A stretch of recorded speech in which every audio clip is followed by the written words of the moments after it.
across the UK, on DAB+, on your smart speaker, on your smart TV, and on your side. This is Talk.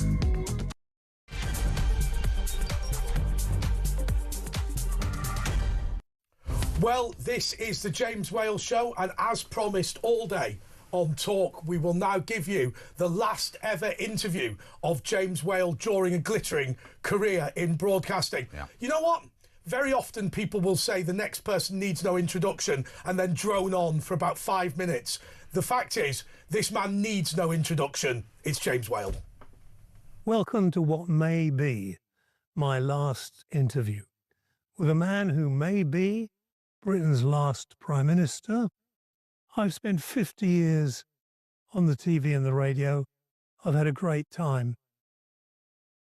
In fact, actually, a man who could spend another 50 years on TV or radio is my guest, Nigel Farage. I think 50 years is a bit optimistic. I don't know. A lot of people think that you will win the next election. I hope that. But there is the chance, slight chance, that you will lose the next election. What happens then? Well, look, winning the election, I mean, if I'm the bookie's favourite to be Prime Minister, which I am, doesn't say much for the rest of them, does it really? By quite a lot, aren't you? How many now? No, I mean, we've actually led the last 55 opinion polls in a row. Yeah. And they're in a blind state of panic. And Starmer can't cope with it. And he sits in Parliament. He stares at me. He doesn't know what to do. If I walk past him and go, "Morning, Prime Minister," they don't know what to do. And the Tory party, their leader, what's the name of their leader? Oh, Matt Kemmy, yeah. But you got to laugh. James, we have a chance of doing something really historic, really genuinely historic. And there's a momentum out there. There's some optimism out there. They're going to throw everything they got at us, but I think we're going to do it.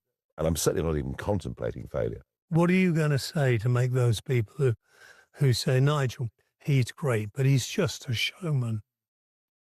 Well, I hope I am. Well, you are. Well, leaders are, aren't they? Look at the rest of the world. Yep. And there are some interesting and entertaining leaders. Oh, without any shadow of a doubt. No, we are particularly mired at the moment. I mean, Italy's a good example. Meloni came in. Do you remember all the press? Oh, my God, it's all going to be a catastrophe. Well, a couple of years on, she's brought stability to Italian politics, which, if you think about all of our lives, what Italian politics has been, that's pretty remarkable. So you're right. All over the world, there are strong leaders, differing opinions, but strong leaders. We are in a particular mess. But Starmer, let me give you an idea of the lack of leadership ability that Starmer's got. 5th of July last year, he's just won a blooming landslide. He stands at 11 o'clock outside number 10 at the podium. The rain had stopped. They saved all that for Rishi when he stood at the same podium a month before. And Starmer delivered a 9-minute address to the nation. He looked down at his notes 158 times in 9 minutes. He couldn't even deliver half a sentence without referring to the script. Now, that tells me everything I want to know. That tells me that his form of political leadership isn't coming from there. It isn't about core values. It isn't about core beliefs. I find the lack of communication skills amongst today's leaders truly astonishing. Truly astonishing how low grade the whole thing's become. What I think is you're putting script writers out of work. Starmer doesn't even write his own script, because he admitted the other week that when he gave the Nation of Strangers speech, which they did to try and counter the reform vote, a few weeks later he said, "Oh, I hadn't read the speech properly." So you're now thinking, yeah, I know, you're now thinking puppetry. Someone says, "There we are, Prime Minister, just stand up and read that out, will you?" It's unbelievable. There's a complete... So if people say I'm a showman, fine. I'd say I'm a communicator. I would. That is a word that is too often not used properly. When I sit in the House of Commons now, I look around and I sort of have a quick peek at people's backgrounds. And, you want a parliament with all people from all walks of life. Of course you do. You want social workers, you want former civil servants, but you also want people who've run small businesses. You want people who've done different things. I mean, 25 men and women in the cabinet. Only one of them has ever worked in the private sector. They are, literally, this is the public sector. This is the taxpayer-funded, should I emphasise, public sector that has taken over the country. And it doesn't seem to understand that if you don't create wealth, you've got nothing. And my fear is there's an exodus going on. As we speak, there is an exodus going on. The non-doms, the rich foreigners, they've left in droves. Many, many 30, 40-somethings who are ambitious, entrepreneurial types, have up sticks from America, they've up sticks for Australia, they've up sticks for Milan, who are doing tax deals. Yeah. I even had this week a friend of mine who's done very, very well in business. And he's leaving before the budget in October because he fears a wealth tax. And so we're losing rich people, we're losing rich foreigners who contribute a huge amount to the London economy. They're going, but we're also losing young talent. And, I remember the brain drain. Yeah. The late 70s, the brain drain. When we were losing our brightest and best because we had income tax up to 83% and all the rest of it. Under Labour, we're going back there. And one of the biggest worries I've got is how do we get them back? It's a real challenge. Well, I'm not starting off and didn't talking about the one topic that every time I see you interviewed, that is the topic first. And that's about the small boats. Yeah. Start of lockdown, I was going out into the channel several times, filming what was going on, saying to everybody, wake up, this is going to be huge, because I could see it. I just had a feeling about it. It was funny. The deputy editor of the Sunday Times wrote in her Sunday column, so what a sad, lonely, desperate figure Nigel Farage cut out there in the English Channel on the boat, which it might have been right, I don't know, but no, I could see what was going to happen. I could see if there's no deterrent to coming illegally. And then I went and filmed the first hotel. Well, hang on. They're being put in 4-star hotels, 3 meals a day, pocket money, free medical care, free dental care, and a chance to work illegally at the same time. Huh. I could see what was going to happen. So I was way ahead on all of this. But they won't have had the most delicious piece of sea bass I have ever had when I came to your places and you cooked it for me. Well, I'm a sea angler, have been all my life. Love all that. I mean, really, James, if I wasn't doing politics, I think I'd probably run a small holding. I keep ducks and geese, grow vegetables, go and catch a few fish, and just sort of go back to something very, very simple and very straightforward. But I can remember it now. Yeah. The sea bass was absolutely delicious. Well, there you are. Absolutely delicious. I've now been tipped as a chef. How about? I've done lots of things in my life. I've been a commodity broker and trader. I did that for 20 years. I did the MEP thing, of course, for many, many years, although I'm not sure I took it that seriously. We did talk all those years ago about you running for London Mayor. We ended up with Sadiq. It might have been better if we'd had you, James. That's not my fault, by the way. We were going, my wife at the time were going to LBC, or to LBC, to ITV, and she turned to me and she said, they're taking you seriously. And I said, well, that's good, isn't it? She said, no. You need to decide before you go on air now whether you want to be an MP or you want to be a broadcaster. And I couldn't see why I should, because I'm quite a good broadcaster and I thought I could be quite a good member of Parliament. And I thought, that's what I want to do. Yeah. And if I do something wrong, if I actually overtread the mark, then sack me or fine me or do something like that. But why should I have freedom taken away? Well, but this is, in a sense, what you've just said is a symptom of the modern world we live in.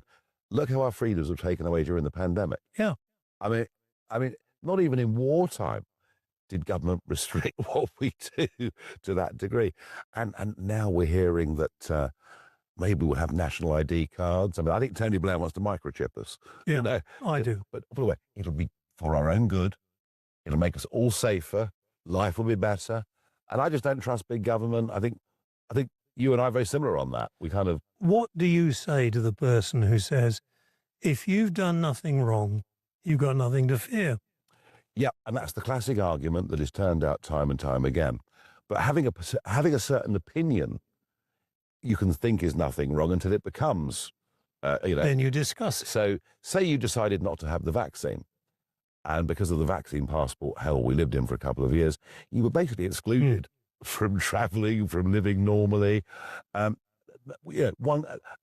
fact you didn't take the vaccine didn't mean you'd done anything wrong, yet you were still being discriminated against. So I don't buy any of these arguments. And we've always been very trusting in Britain of our governments.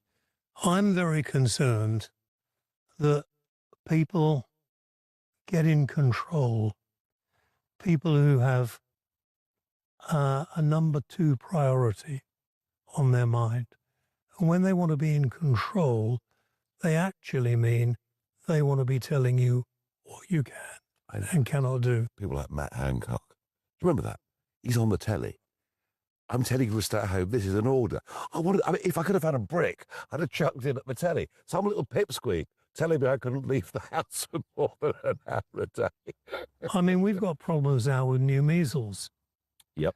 So how do you get round in a discussion talking to a mum and dad about little Johnny? He's ill, but if he gets measles anymore, he could be dead. A lot of trust in vaccines has been lost. I grew up having vaccines. We all had it done at school. BCG, it meant you couldn't get tuberculosis ever, you know. A lot of diseases like polio basically eradicated. But then when the mRNA vaccine came along, I'd read a few doubting voices on the internet. I thought, no, I'm perfectly happy with this. And I've grown up with vaccines. I went and had the first two. By the time it came to the booster, and by this time, James, they were texting me, emailing me, calling me, you haven't had your booster yet. And I started to ask questions. But surely if I've had the vaccination, that means I don't need to do it again. And they basically lied to us. Do you remember the advert? Yeah. Could you look into his eyes? Meaning, if you haven't had the vaccine and you meet your elderly uncle, you're going to kill him. That's effectively what they were saying. And then we learned sometime on, they knew all along that having the jab did not stop you from passing on COVID, did not stop you from catching COVID again. So there were so many lies told during that period of time that it's damaged our confidence in vaccines in general, which I think is part of why the measles problem has come back. And the other problem is cultural. London is where the problem is. If you look at different places in London where they're against vaccine for cultural reasons, these things are going up and up and up. Oh, Dartford, just down the road here, has got a yellow fever clinic. Yeah. You know. Yellow fever. Yeah. I've only once been kicked off Twitter, as it was. Only once. And that was when I put out a tweet to say that the Western Docks in Dover had basically been evacuated that morning because coming across on the dinghies were some people very sick with COVID. And I was kicked off Twitter. I had to apologize to get back on it because to attribute a disease with a certain grouping of people was considered, as you say, racist extreme. Well, I can sit here today and tell you that as we speak, diphtheria is spreading in the camps of Calais. All right? A disease that we eradicated back in Edwardian England is spreading through the camps of Calais. And I think things are changing.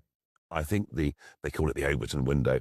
I think what we're allowed to debate is now becoming much more mainstream, much more real, because I think what we know is that this country has been the most open-minded, the most accepting, in fact, the most compassionate over centuries when it comes to those around the world in terrible peril. The difference now, and I do think Blairism's got a lot to do with this, through what was called multiculturalism, we actually encourage groups to stay separate, to stay different, rather than joining in. And now we've got groups of people, James, large groups of people in London, who literally hate our way of life.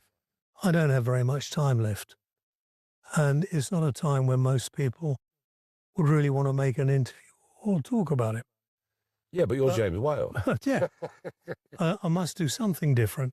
But I'm talking from this perspective of why on earth we don't do something to show the people who want to come here and who come here. And why do they want to come here? Because this is the best country in the world. Well, yes, and it was. And we're a soft touch. We're a soft touch. We're a soft touch.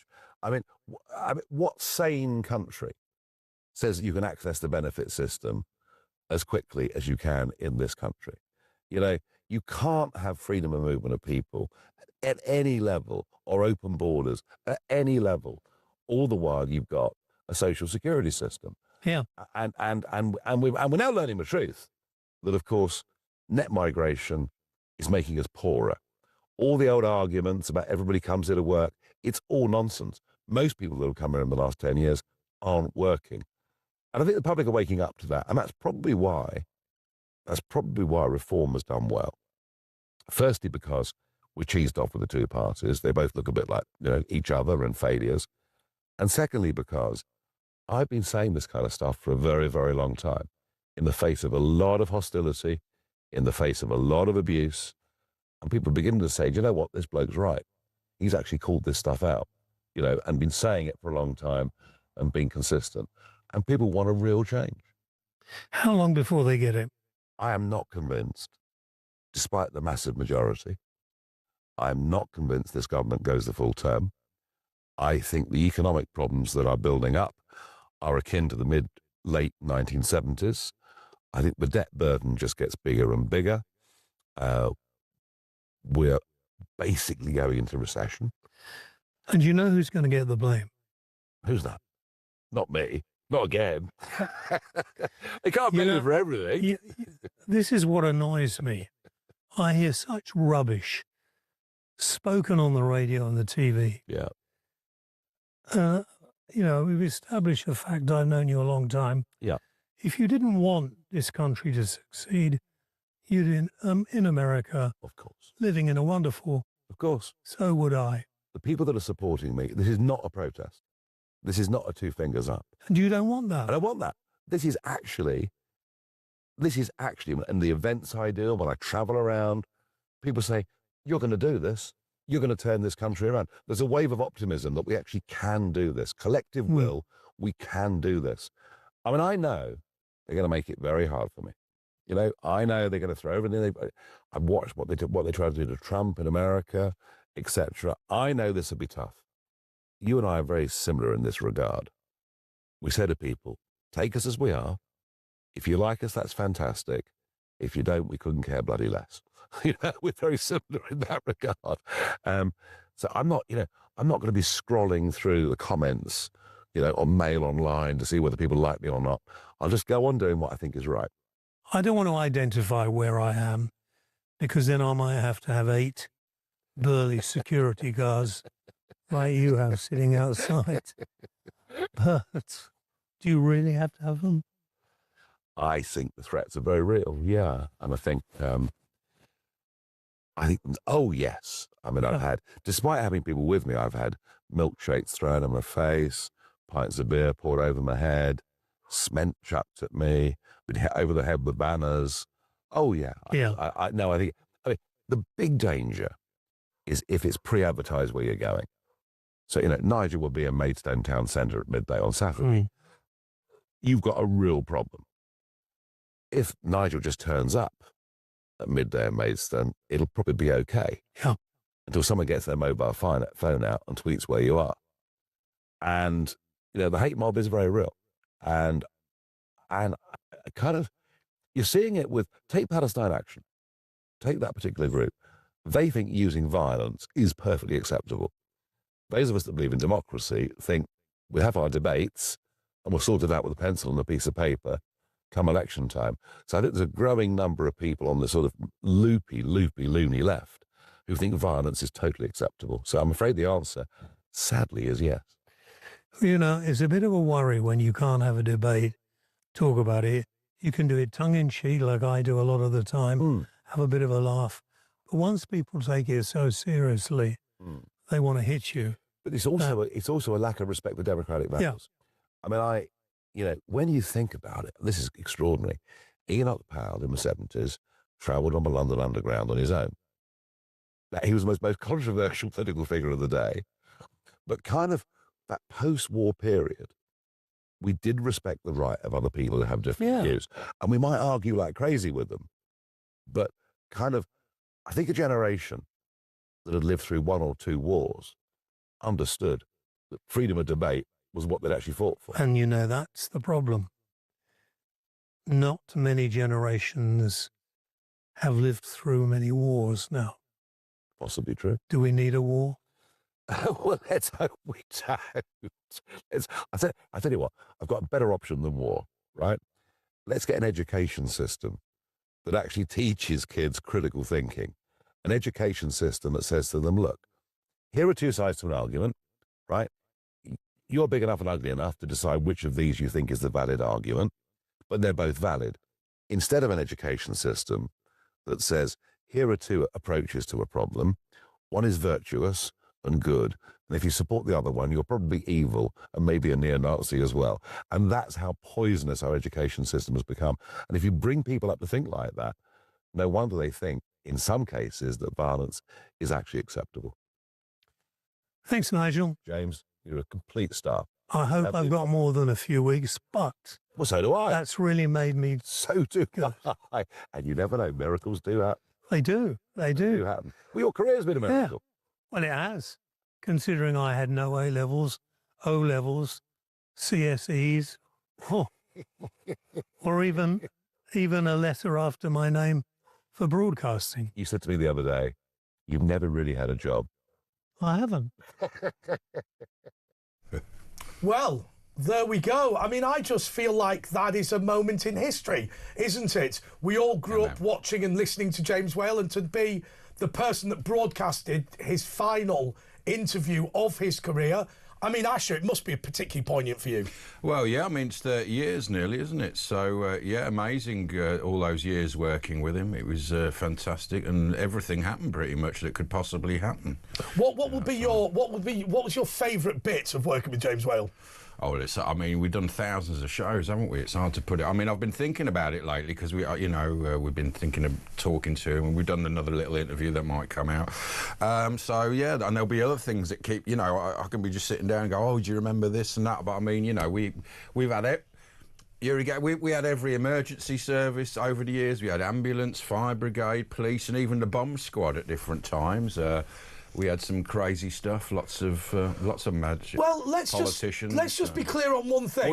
John Major was Prime Minister. That's how long ago it was. Wow. So look, let me just say one thing. James Whale accidentally invented the radio phone-in the UK when he realised that a new mixing desk, which is the thing with all the switches and knobs, could put through calls. He thought he'd be fired after his very first show, which I think might have been on Radio Air in Leeds, but forgive me if I'm wrong about that. Now, given that he invented the phone-in, and this is the last interview of his career, you've got to phone us up and have a debate about it. Yeah. 0344 499 1000. Do you believe that he's right, that Nigel Farage is Prime Minister? 0344 499 1000. Reflections on James Whale's career. 0344 499 1000. And do you think that James was right to stay in broadcasting, or should he have gone into Parliament? He could have been a Member of Parliament for at least a couple of years before his ill health took over him, and that would have been, I think, a pretty spectacular thing to watch. We're going to go for an early break now, but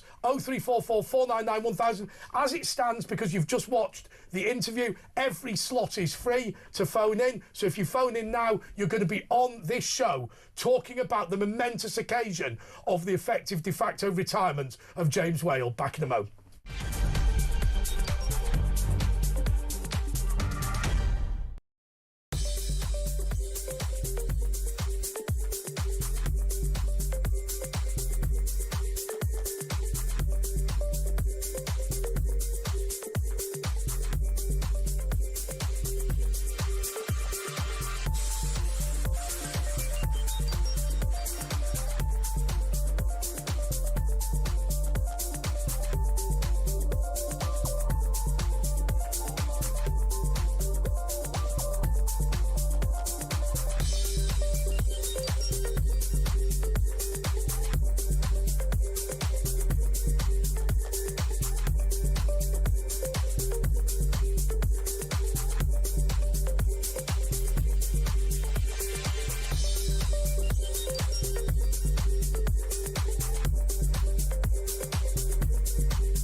across the UK. On DAB+, on your smart speaker, on your smart TV, and on your side.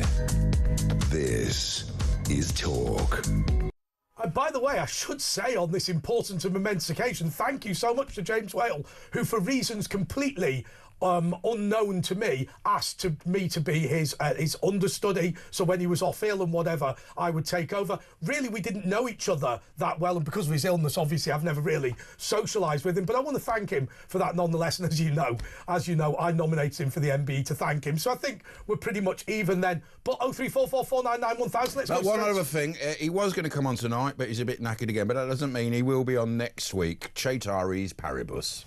OK, let's get straight to the calls. This is Michelle in Liverpool. Michelle, you are on Talk. Hi, Andre. Hi, Ash. How are you doing? All right. How are you, Michelle? All right. I'm all right. Thanks. I wanted to come towards the Epping situation. Yes.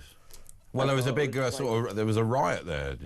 Yeah, it was a bit similar to the Southport thing. Basically, I think there was a migrant hotel, wasn't there? And one of them, there was 3 sexual assaults, and the people just came out, and there was agitators there from Antifa and all that lot, and it all kicked off, allegedly.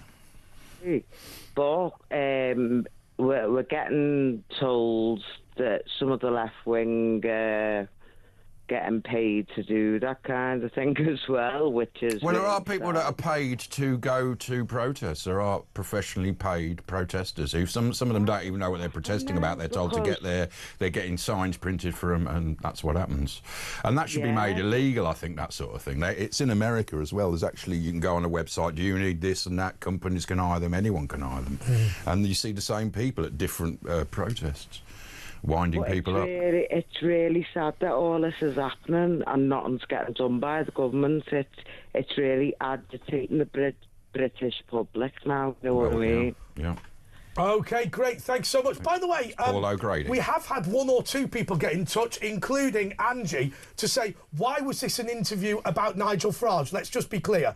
This was the last interview of James Whale of his career. What we have done, obviously, we've got lots and lots of material and lots of documentaries that will come out over the next couple of years, months, weeks, whatever it is. So don't worry. There is plenty of there is a big James Whale back catalogue, believe me. OK. So also other people wanted me to check you're all right. I'm all right, man. Yeah. I'm OK. all right, man. Well, look, it's not our job to sit here and blub. It's our job to get on with the show. So Tracy is in Staffordshire. Tracy, you're on top. Wickington. James Whale. Hello, Wickington. Yeah. Just. Hi, lads. Hi, Tracy. Andre. Hi. I'm just not far from where you was brought up, actually, Ash. And I've listened in the gutter to you. Hello. Just on the outskirts of town. I know where Staffordshire. Yeah, just by the farm next door. I've listened to you for like so many years. You know when you used to smoke, Ash? Yeah. You used to have a fag, and James. The good old days. I've just watched the interview now. Yeah. And you used to smoke when you was in London, and he would get outside and smoke your back. Really he didn't smoke in the studio though, did he? No, although I'll tell you what, No, he didn't. When I used to work with Frank Boff in the mid-90s, we would chain smoke, me and Frank Boff and the producer, and it was a tiny studio. But then, no, you couldn't smoke, it was banned. Apart from David Bowie, when he came in, no one dared tell him he couldn't smoke because he's David Bowie. Dared tell. I've got all his buttons. I remember it. Yeah, we had David Bowie. Well, that was another time, different about Talk Sport. Yeah. Who was the worst celebrity you met? It was on Nicky Horn, actually. That was. Who was the worst celebrity? Oh, I don't know. I mean, they occasionally. No, I don't know. They were all right. I mean, that woman who looks at your poo. Oh, Gillian McKeith. The poo sifter. She's a bit annoying. Yeah, but apart from that, they're all good as gold. But I need to say, I've just watched the interview, which touched me.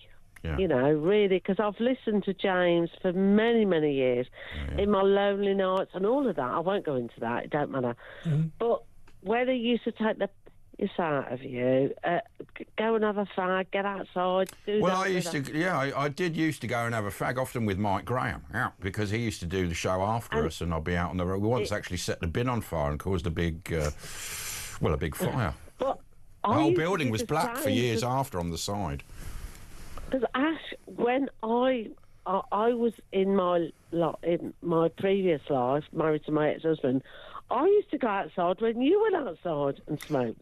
Was that the game you played? Ash has gone outside, so I'm going outside. You see, in those days, I'd go outside. It was just me as well, so I'd go out and all the equipment I'd just leave the faders up, and I'd go out and have a fag with Stan Collymore or Mike Graham, and then you go and have a fag, and I'd go and have a fag. So this evening, when I watched, I've just watched it now. It's not long ago.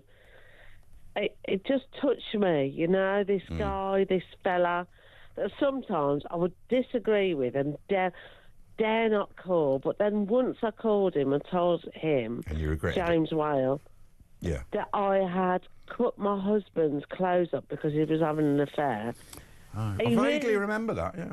He was vile. He was vile to me. And I went, okay, then sit. Okay, see you then, James.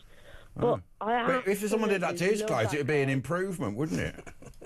Well, I absolutely love that guy, and I'm sad what's happening. I'm going to miss him, and I know I'll cry. Just like I cry when the Queen died. Here's the thing, though. I mean, look, it is emotional for me to watch the interview, but look, the reality is, I told you the truth. I've acted as his understudy and I've met him, but it's not like we go to the pub together. It's not like we're related. It's not like the only social occasion we ever went to together was the MBE thing. But look, but why is somebody like that so able to connect with people? Because let's be honest, at the end of the day, he's a bloke that you've never met. He's on the end of a radio or a television. He's rude to people. Well, because he's real, isn't it? I mean, I was talking to Jeremy Kyle about this, and you've got to come on and just be real instead of putting on a silly voice and going, "Hi, where have you been? It's 7 p.m." and all. You just got to be a real person, and people relate to that because it's like just letting someone have a chat. That's the secret, really. And also, just let me say one more thing. This talk radio station, I have my earphones in and all that. Yeah. I listen to tomorrow's, today's, whatever, and I really, really appreciate it. Well, thanks. Well, there's not many voices, are there, like ours? In fact, there's no one really like this station. I mean, people go on about the mainstream media. We're sort of mainstream media, and we just are probably one of the only ones that say it like it is.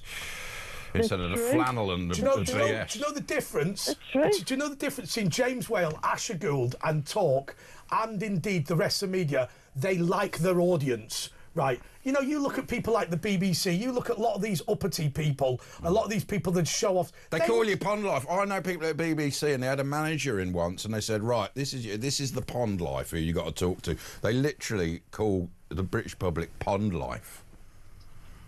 It's just a station that speaks the truth. Yeah.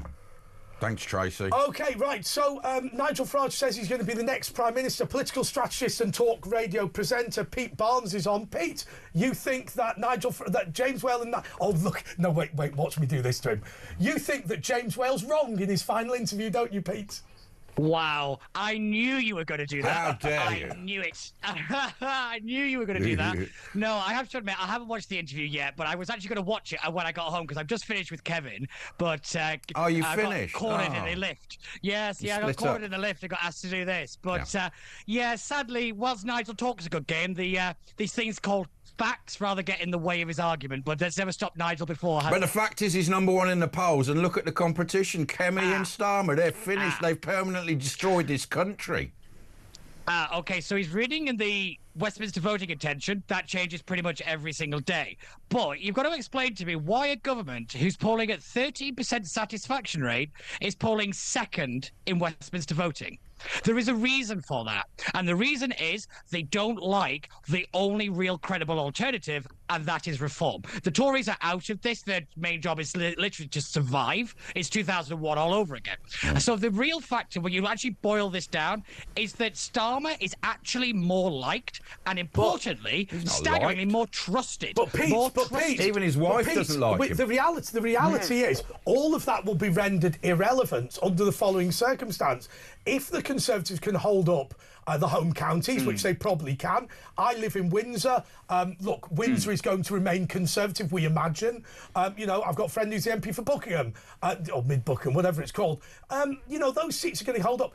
If the Conservatives hold up, Reform only have to win in the red wall in place like Lancashire, in place like Yorkshire, for them to have enough seats for them and the Conservatives together to go into coalition. And people can talk about the Conservatives not wanting to do a deal with Reform.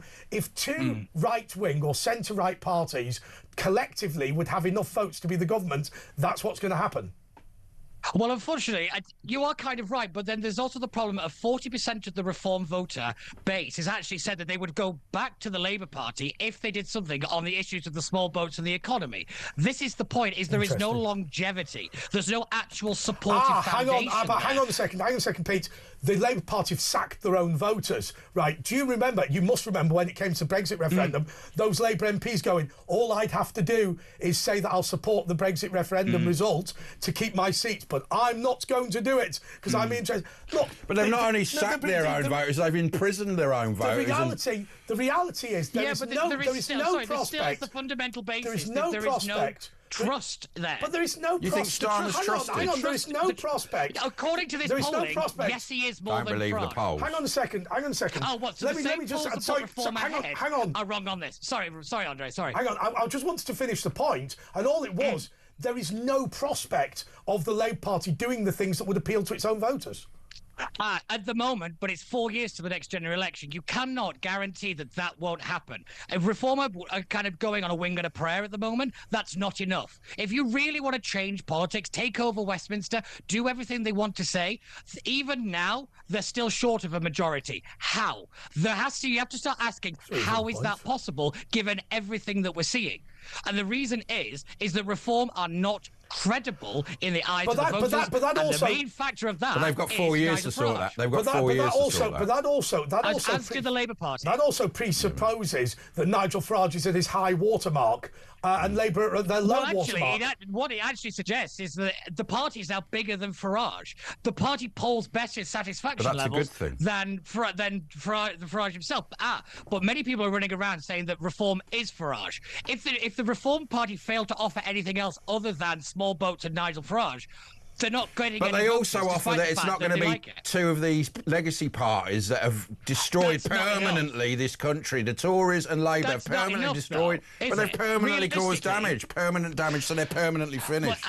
Okay, so you then got the problem of what's known as the rise of the reluctant reformer. The people who are supportive of Reform but are never going to vote for them because they don't think Reform are going to go far enough in what they want. But there's also people the other way around who may go, which is fractured the Reform base. They may not like Reform, right, but they think, well, it's the only option. Anyway, Pete, we're going to come back with you. We've got a little break here. We'll be back in 2 minutes.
across the UK.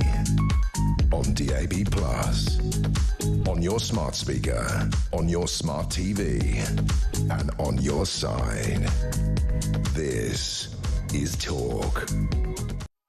Okay, this is the studio. This is the studio. Welcome to the studio. This is the studio. Yeah. Okay, this is the Late Show. Well, actually, it's the James Whale Show. And look, Pete, here is the central question. So there's a lot of things that... this Pete Barnes, by the way, the political strategist. We're talking about Nigel Farage. If he's got future prominence, give us a ring, 03444991000. So, Pete, here is the thing, right? Why don't we believe that the Labour Party will go down further in the opinion polls? And why don't we believe that the Reform Party is only just getting started? And let me give you the argument in favour of the Reform Party only just getting started. They didn't have the councillor base that they have now. They didn't have that bridgehead within Parliament. They're going to presumably put together their first House of Lords delegation, which is going to be helpful. They have got things going for them, and I think a lot of what you said is predicated on the assumption that this is Reform's high watermark. I don't think you can justify that.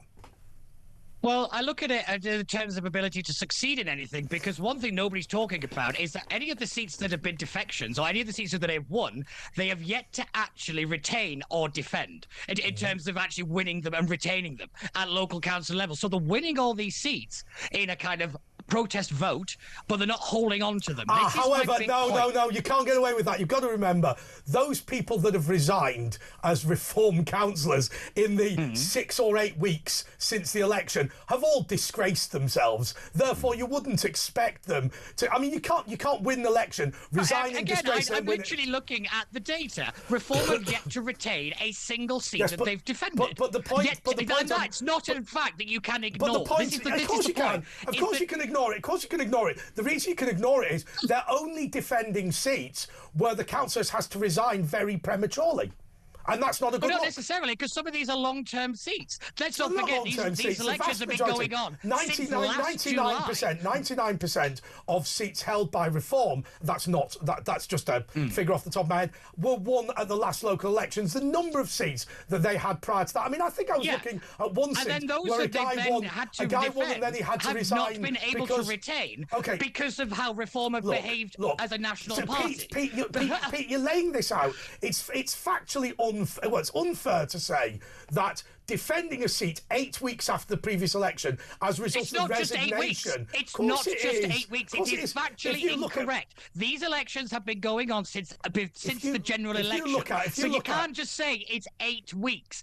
You can cut it down and have a nice little bit of one graph. Well, let's look at the trend. That's the thing. You're now doing exactly what the Lib Dems do with the bar chart. I'm not doing exactly what the Lib Dems doing. The reality is most of the seats that have been defended by Reform since the May election were won in the May election. Therefore, it's not... Look, I accept that it's not a good performance. How have they been able to lose them that quickly? The bigger issue, in reality, is the fact that some of them resigned since the election. They've had to sack, for example, for racism. Look at the number we've now. That was the point I was making. That's the point I'm making, right? But you can't come on this bloody show and start ranting off about councillor resigning after 8 weeks. It's garbage. Cut him off.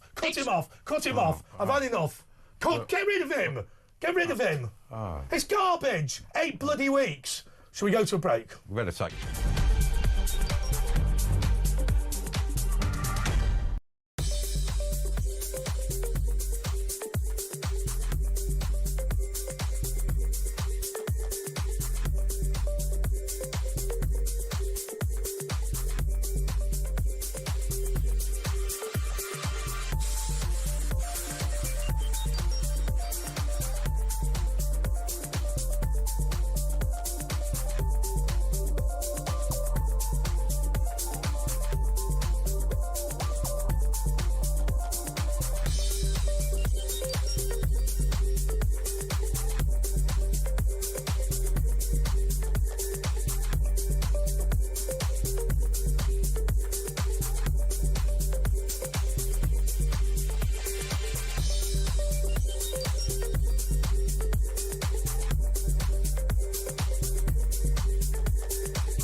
across the UK.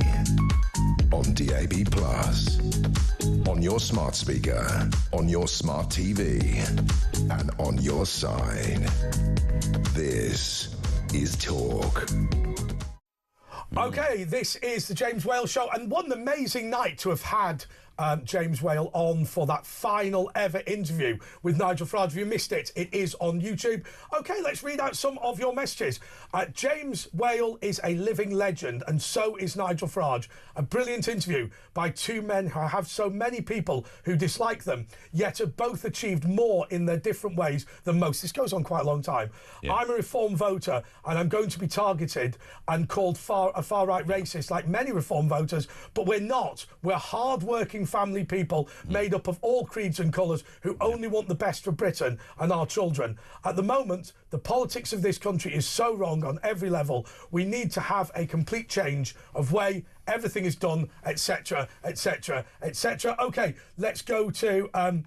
Pete spends too much time listening to people in Westminster to have... Is he caught in that bubble? I mean, that's the thing. The only thing I would say about Nigel Farage and Reform is they sometimes get accused of not having professional people, but they're getting professional. And the other ones now are, you know, you look at the Tories and the Labour MP, they're lightweights, aren't they, compared to the old... I think things are far too fluid to just say, this is definitely going to happen, that is definitely going to happen. Yeah. And I think, actually, it's fair to say that we're not necessarily sure that this is the low watermark of Labour and the high watermark of Reform. I don't know what's going to happen at the next election. I think I don't know that all. I think it's going to get worse for Labour. I can't see this country getting any. You know, there's a lot of agitation, and I can't see it getting better. I can only see it slipping downhill the way it's going. Is it the worst start you've ever seen of any government? Yeah, of course it is. This is the worst state I've ever seen the country in my whole life. I mean, no one can disagree with that. What's going on? I mean, the country's disappearing. OK, let's go to Robert in Hertfordshire. Robert, you are on Talk. Hertfordshire, Bob. Hi, guys. Hello. All right, man. You ain't going to sling me off as well, are you? Get out. I've got to be honest with you. I've got a headache. I can't do the shouting thing tonight. I can't do the shouting. I mean, I really enjoyed James's interview, and I've got, like, bittersweet, really. I love him to bits. I wish I would have seen him take on James O'Brien now. I don't know if he ever has done. No one's seen them in the same room, actually. That would be the worst thing ever, though. It would be so frustrating, because James O'Brien just talks complete garbage all the time. No, I'd like to see you take him on. Do you know what? I just don't think he's very clever. I don't think he'd be particularly difficult to beat. All he does is he just uses his fader and throws people off, which I guess is hypocritical coming from me tonight. Well, he done that to me. He done that to me. I was getting the better of him a few years ago, and he just pumped me off. He's not a very good debater, and he doesn't have a lot of knowledge. He makes up a lot of stuff, to be absolutely honest. He's quite clever at his word, the way he twists things around. Then when he says something, fades you down, and it seems like he's won, but that's how they do it. I see Frank Lampard. His bottle well went because he slagged Frank Lampard off once about his ex-wife, and he phoned up and his bottle well went. James, that's right. I remember that. Yeah, I didn't hear that. Yeah, I remember that. Yeah. Rees-Mogg as well. Rees-Mogg slaughtered him. Look, debating Rees-Mogg is a poor manoeuvre. Let's be honest. So look, so do you agree that James Whale is right that Nigel Farage is going to be the next Prime Minister, and do you want him to be the next Prime Minister? Right, OK, I'll tell you. I am a Reform member. Yes. And I don't trust him one bit. Oh, really? I'll tell you for what? No, he's going to let us all down. He ain't going to... Look, the secret is, to him being successful, we have to come out of the ECHR. No, it doesn't matter who it is. You could have the Grand Wizard take over. Until we come out of that, nobody will be able to do anything. Nothing at all. But don't you think, what's the alternative? A lot of people are saying what you're saying, but they're saying, I'm still going to vote for them because they're the only, option. I won't vote for him. Well, who would you vote for then? No, he's terrified of the Islamic vote. But who are you going to vote for then, Rob? UKIP's the one. They're the ones who go. I mean, Nick Tanconi is simply not a socialist, is he? Let's just be honest. No. He's my Facebook friend, actually. Is he? He phoned me the other day. He's quite a nice bloke, actually. We should get him on, all right, yeah. Get Nick Tanconi. But he's not going to become Prime Minister, is he, Rob? So you're sort of throwing your vote away in that way. Yeah, but Reform have only got 6 more seats than UKIP. That's a reasonable point. What do you mean? UKIP haven't got any seats? Well, that's right. So Reform have only got... Right. I see, but in the next election, they're going to get a lot more seats, aren't they? Well, I think what it is as well, if you look it up, that's the reason that Farage left UKIP, because he was worried about their stance on the Islam vote. He's absolutely terrified. But isn't there a problem? Isn't there a problem about the purists, where you're never purist enough? I mean, I'll give you an example. I had a friend of mine who opened up a vegan restaurant, right, and faced a boycott from vegans because he allowed people to walk in with leather shoes, right? There's always going to be somebody who goes, you haven't gone far enough. I mean, Pete Barnes was right in the following respect, which is that Reform and Nigel Farage suffer from a problem. They don't have broad-based appeal to the extent that, say, the Labour Party or the Conservatives do. And he's got to do something about that, Nigel Farage has. And it's but not... aren't they doing it, the Tories and Labour? Well, but you can't... I mean, the solution to having broad appeal, like it or not, is not to wander around with Tommy Robinson. It just isn't. Well, no, I don't agree. I mean, as I said to you before, my cousin's in his inner circle, and there's a lot of things that Tommy does that you don't really know about. And I said to you before, I think he is as significant as Nelson Mandela. And it might sound ridiculous, but it certainly isn't. Well, no, but this isn't a debate about one individual. The point I'm making is that there will always be the purists at the fringes of every political party, but the main thrust of the party has to be much more moderate. Anyway, thank you so much, Robert. Roy is in Hampshire. Roy, you're on Talk. Good evening, lads. All right, Roy. Hello. What's up, man? What's your views? Well, I enjoyed the interview, mate, but what I'd like to see was the Tories and Reform get together. Yes. I mean, I don't think the Tories are... I don't know if you're going to like me saying this, but, you know, our last Prime Minister, he got in through the back door. We've got now a Nigerian lady in charge of the Conservatives. I don't think she's of Nigerian descent, is she? I think she is, but it's slightly unfair to call her Nigerian. I mean, she is from Britain, isn't it? No, she's not. She wasn't born in... No. Oh, it doesn't matter. Why does it matter? She's born in Wimbledon. Why doesn't either David Davis or Smith, who used to be the leader of the party, come in and lead the party? But do you not think the Conservative Party's a little bit dead at the moment? I mean, it may come back to life, but I mean, whatever Kemi Badenoch does, she's going to struggle, isn't she? No, I like her. I like the other lady. I forget her name. Liz Truss. The Indian lady. Oh, Priti Patel. She was very good. No, Braverman. Priti Patel, Suella Braverman. Yes. Yeah, I liked her. You know, she was the one who said multiculturalism has failed, and anyone else said that would be accused of racist. Because she said it changed the Overton window, and people could openly say it. So she's done a lot, and she doesn't mind saying how it is, as Priti Patel did as well. Yeah, maybe, mate. They can't be accused of racism. That's the thing. That's the good thing about them. Yeah, well, you know, I'm not a racialist. You know, yeah, you would say that. With coloured people, the greatest people in the world were the little Johnny Gurkhas, you know, that I served with. You know, they were good old boys. So did Tony Hart. All my life I've worked with different nationalities. So you work with the Gurkhas? Tell us about that, man. Well, I can't really, mate. Oh, you'd have to kill us, yeah. All right. I had a friend of mine who told me the story about when Windsor Castle had a fire, and they had to go around telling the Gurkhas to leave their post because they just would have stood in the burning building and stayed there, apparently. Yeah. But what I can't understand, we've got the greatest people. I've served with them. There's SBS, the Special Boat Service. You could put them in the channel and turn those boats round. You don't need the SBS to do that. Just the Navy could do. Anyone, forces could do that. No. There's no political will. Special forces. No, it doesn't matter who the special forces are. Whether it's hang on a second. It's not an issue of capability. It's an issue of political will. Yeah. It is. Yeah, but I wouldn't say the SBS or the Royal Marines because they've got that capability. You don't need to turn the boats around. You can say you can come here, but you're just going on this island and having tents, and they'll soon get the message you won't want to come here because they're coming here for the 4-star hotels and the lifelong benefits. Yeah. You do what Australia do. You don't even have to do that. Just go, will you come in and you live in there. Yeah, Andre, I'll ask you a question. Yeah. You used to work in Parliament, I did. Yeah. Did you ever go down in the nuclear shelters? No, I'll tell you the honest story. There was a fire alarm in our building one day, and they said, and I didn't leave, and they came in and they said, why haven't you left the building? There's an alarm. And I said, because I don't know what the alarm's for, because if the building's under attack and an alarm goes off, walking out into the street, I would suggest, is a poor move. And what they said is, there are arrangements to protect you if there's an emergency, but somebody will talk over the tannoy rather than the alarm. I'll tell you what I was a member of. I was a member of the House of Lords Rifle Club, where unfortunately somebody accidentally shot a bullet in the wrong direction. It went out of the rifle range and almost hit somebody. It was often said of me that I'd been in every room in the Palace of Westminster other than the gym, which may be a little bit. A mate of mine, he was in the print. He used to print secret documents. Really? And he belonged to the Civil Service Boxing Club, and the entrance was down at Hawkesbury Road, and we used to go down into the nuclear shelters.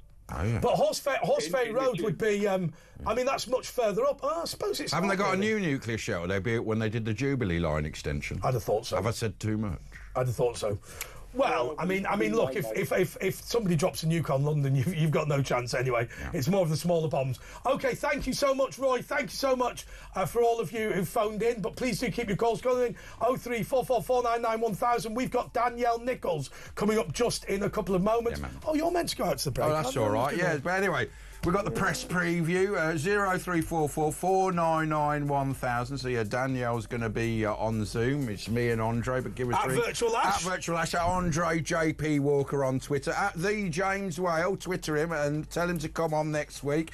But now it's time for the news. It's Talk. We'll be back in 2 minutes.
Across the UK, on DAB+, on your smart speaker, on your smart TV, and on your side.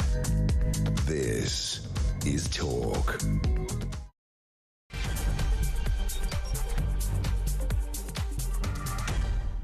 I hate to be nasty, but the Reform Party have only lost 2 seats since the May elections, and both of them they only won in the May elections, so they had them both for 8 weeks. Well, we better get Pete back for a right. It's just not a worthwhile statistic. Anyway, this is the paper review with Andre Walker Ashengold and Danielle Nichols. Danielle! Hey there, Danielle. Where are you? Hey up. Can you hear me? Yeah. Yay. We can't see you though. Oh, there you are. Oh, you look nice. You look nice hair. Thank you. I'll go for straight hair. Nice.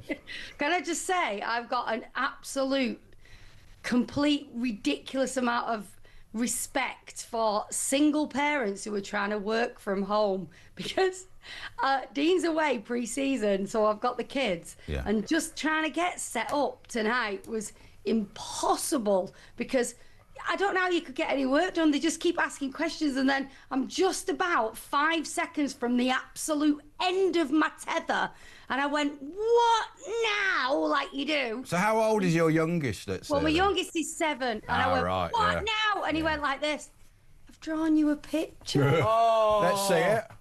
Let's see the picture. And he went, that's mummy and daddy. Oh, and then my little girl who's 11 said, well, you have to show my picture if you're going to show Chase's picture. Beautiful. Oh, yeah. So there we go. Just when I was You've done that yourself, haven't you? They haven't drawn pictures at all. That's your own art. I've seen it before. I was that far from just going, do you know what? What do you want now? And he was like... So might they come in the shot, like? Might they come now and come behind you and go, Mummy? Or have you tethered them? They want to, and I've said, no, you're going upstairs. Well, we all my favourite story was when your husband was manager of Charlton Athletic, and it was a crunch match, a crucial match, and you said that he'd been pestered with somebody going, can you get me some chicken McNuggets from Just Eat? And he's going, look, I just need to do this actual job. Did somebody say Just Eat? He was at the side of the pitch, and the kids are ringing him because they wanted him to do an Uber Eats, That's unbelievable. So what have you seen? Well, hold on, we got the papers first, haven't we? Yeah, so and then we're going to go through what stuff you found. That Chuck found and told you to say you'd found. The Daily Mail, a revenge of the Taliban warlords' vengeful killing spree against hundreds of Afghans after data leak, with 3 murdered in the past week alone. Taliban warlords are on vengeful killing spree against them. I mean, this news coming out is they probably weren't doing anything, and now this news has come out and gone, now let's do something. Do you know what I mean? If you go on my YouTube, there's a video debunking this. I believe that the story is effectively a hoax, and I'll tell you why I think it's effectively a hoax, because at 3 years after the data leak, up until today, when they've come up with some examples, only 6 names had been published and nobody had been injured at all. The Taliban had said, A, they didn't have the list, and B, they didn't intend to use it. One man was shot by a gunman who stepped from an alley on Monday and fired 4 bullets at close range into his chest. One of 3 assassinations in the past 7 days. Hang on, wasn't Monday before we knew that this was going on? I don't know, actually. I don't know. We'll have to ask Kemi Badenoch. So what's your views on that, Danielle? You got no views about that? Oh, no, I don't blame you. I have absolutely no opinion on But you'll have a view about this one. A raging wife and why Coldplay kiss cam cuddle could cost tech boss 30 million. This is the camera at the Coldplay concert. They went round on the kiss cam, and they focus on a couple, and they saw... This is my favourite story. A woman hugging her, and it was a CEO of a company who's having an affair with the HR woman and a friend. And then they're suddenly on camera, and he goes, and then Chris Martin goes, I think I've accidentally caught people having an affair. It went on TikTok, and now his wife's cancelled her Facebook account, got rid of her surname, and it's all the crap's hit the fan up there. Here's the thing. That's your streak. Here's the thing, Danielle. Right, so last night, I got showed this by one of our producers, and he was going, oh, look, you can tell they're having... And I said, but how do we know that they're having an affair? He said, look at their behaviour. I went, no, but what would have happened if they'd done nothing? And they should have styled it out. They really messed up. Nobody would have noticed. So it was the fact they had... But then the thing is, when Chris Martin goes, maybe they're having an affair, the guy who's having an affair goes, he was overcome, and he went, celebrating it. So no wonder the wife's, he can't apologise.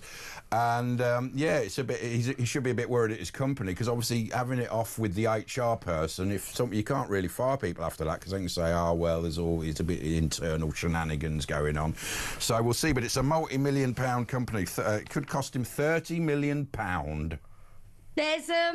There's a lady at the side of the shot as well. That's their mate from the other HR woman who's going like this. Yeah, and she's going like that. Yeah. But just for anybody who hasn't seen it, you obviously... We're going to get it in a sec, so just keep filling about it. There it is on screen. Perfect. And he goes away.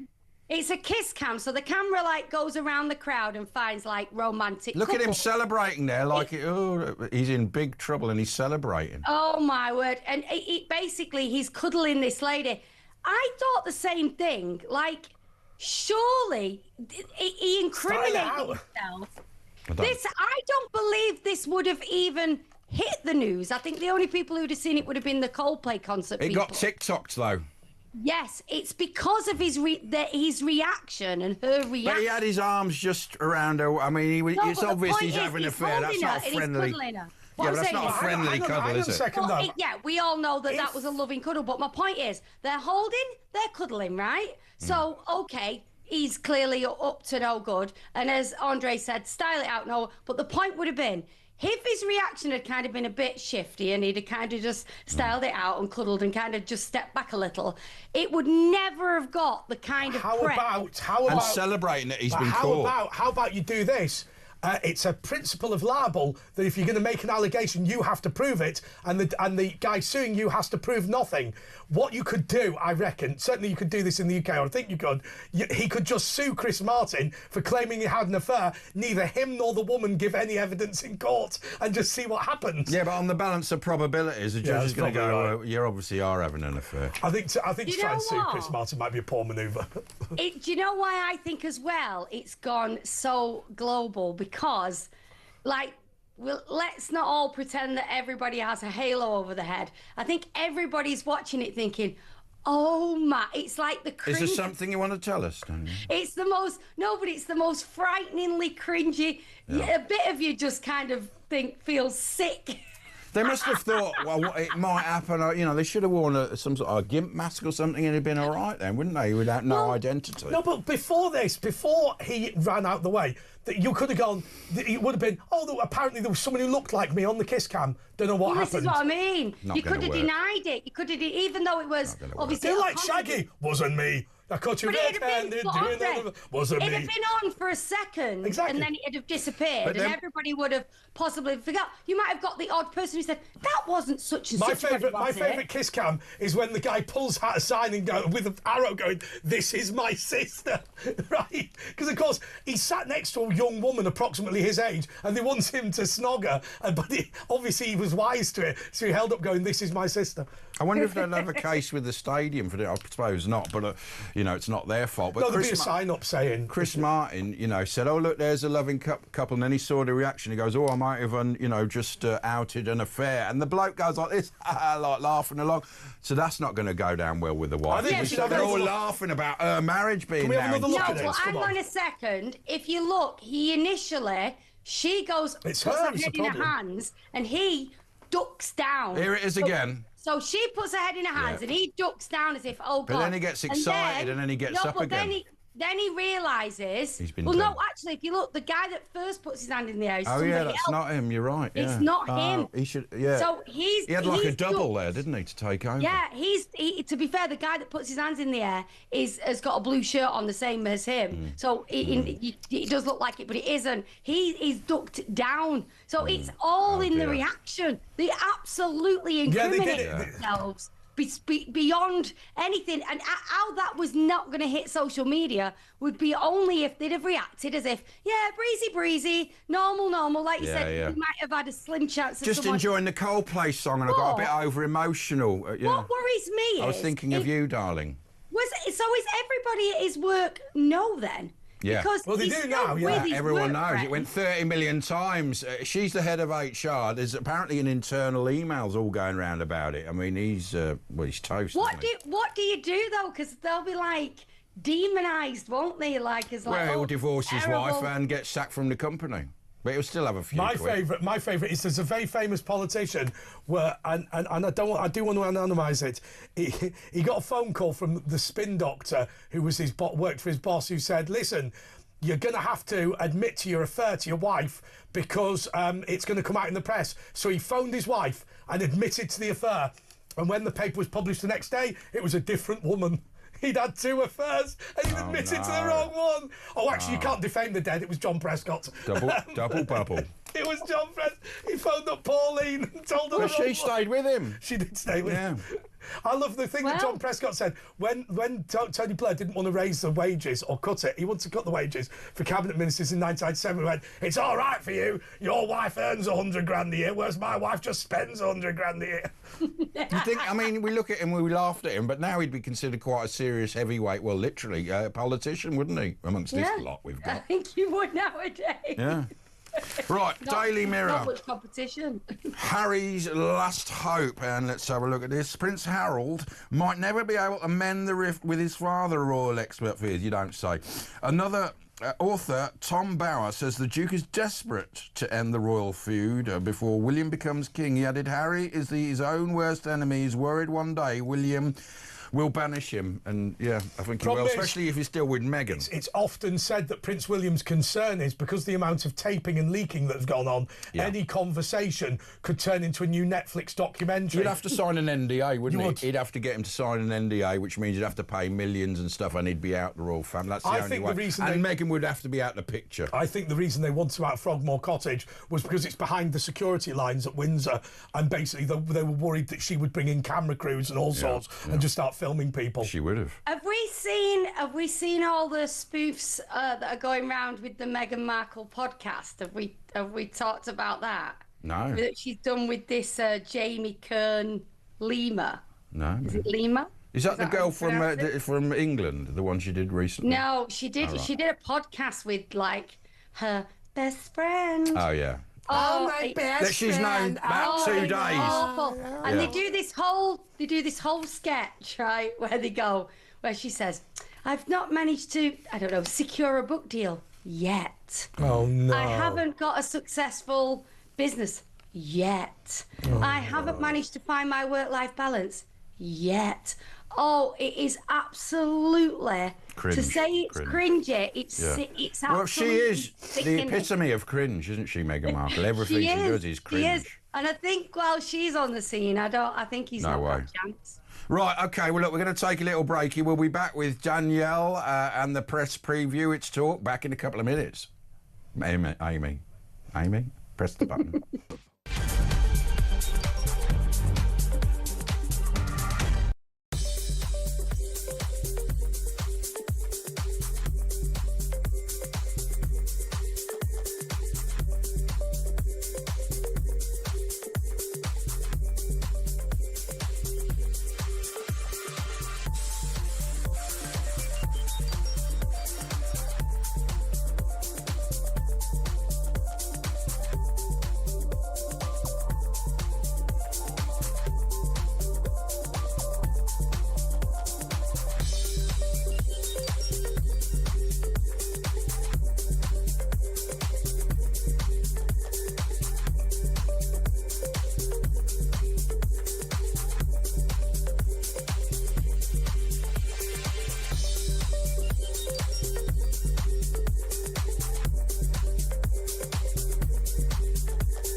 Across the UK, on DAB+, on your smart speaker, on your smart TV, and on your side.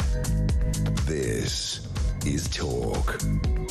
Yes, this is the James Wales Show with Andre Walker and Asher Gould. And just in case you missed it, where have you been? James Wales did his final major interview of his 50-year career with Nigel Farage. We're going to play it again at midnight, by the way. The reason is because I think it's worth watching.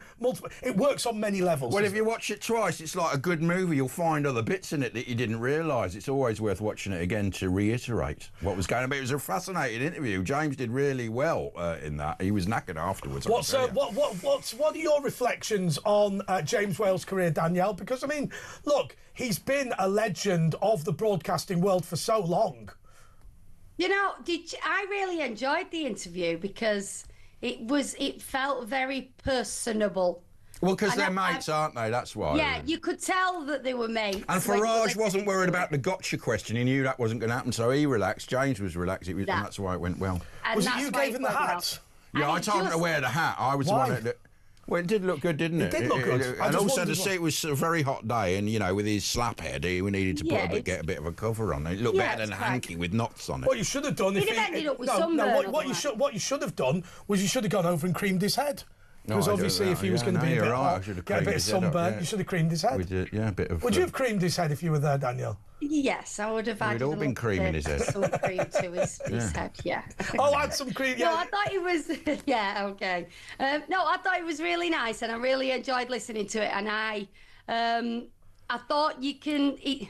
I have that same reaction to Nigel Farage that I always have, which is I don't feel like I agree with him necessarily or his politics, but he does.